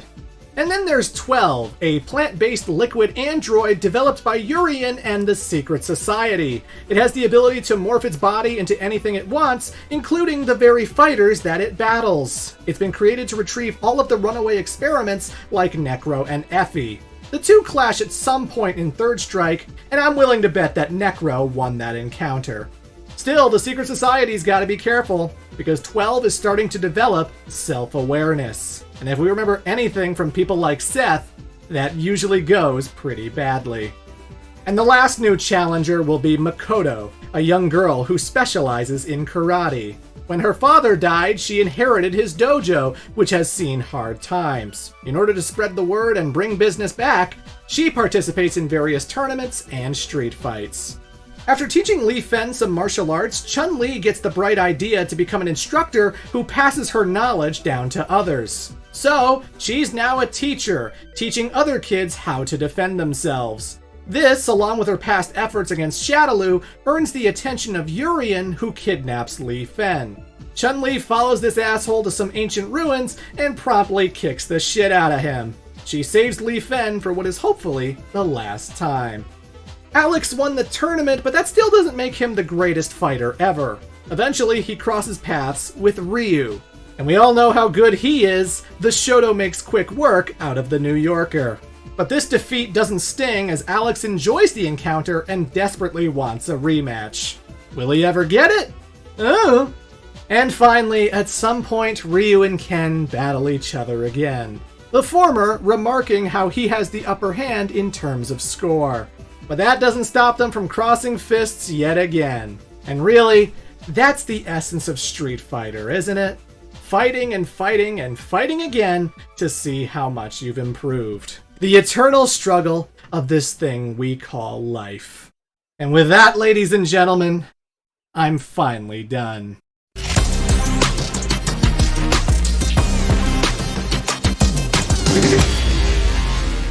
So, this video took forever to make. As I was making this video, Street Fighter VI hit store shelves. It takes place ahead of every game in the chronology, with enough of a gap that Li Fen is now a teenager, where Ryu is now sporting a big burly beard, and you get to create your own character and wander the streets of Metro City, meeting new and old faces alike. I could tell you all about it, but again, the point of this video was to be a primer, to inform all of the newbies what exactly led up to this point. And if there's anything I've discovered, it's that people actually like fighting game lore. We strive to know what exactly is driving the conflicts in these games. We want to know the personal relationships, the fun connections, the Easter eggs. We want to care more about the Indian yogi who floats in the sky and breathes fire. Street Fighter VI is a good jumping on point, but if you ever had questions about the lore, hopefully this has been enlightening. I have no doubt that I've probably gotten some details wrong. There are probably things about the characters you're yelling at me about for not mentioning. But come on, look at the length of this video! How much more did you want me to say? But regardless, whatever I failed to mention, feel free to inform me in a nice, friendly way. I put a lot of effort into this project, while not feeling great physically. But after the response to my Tekken video, I'm sure a lot of people are leaving today quite satisfied. But me? I'm done talking your ear off. So go pick up the new game, it's fantastic! Because as Luke tells you in the opening cutscene... Hit the streets!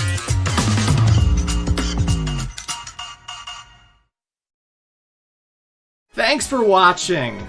This is the sequel to my insane lore of Tekken, and when I made that video, I didn't originally have a Patreon. Well, now I do. If you want to support me, or if you want to vote on upcoming videos, which can be insane lore related, consider donating to that Patreon, because I could use the extra bucks. It could make me very happy, and a happy Clement is a productive Clement, don't you know? Either way, thank you for watching. This was a labor of love. I'm also exhausted. I'll see you next time. Toodles.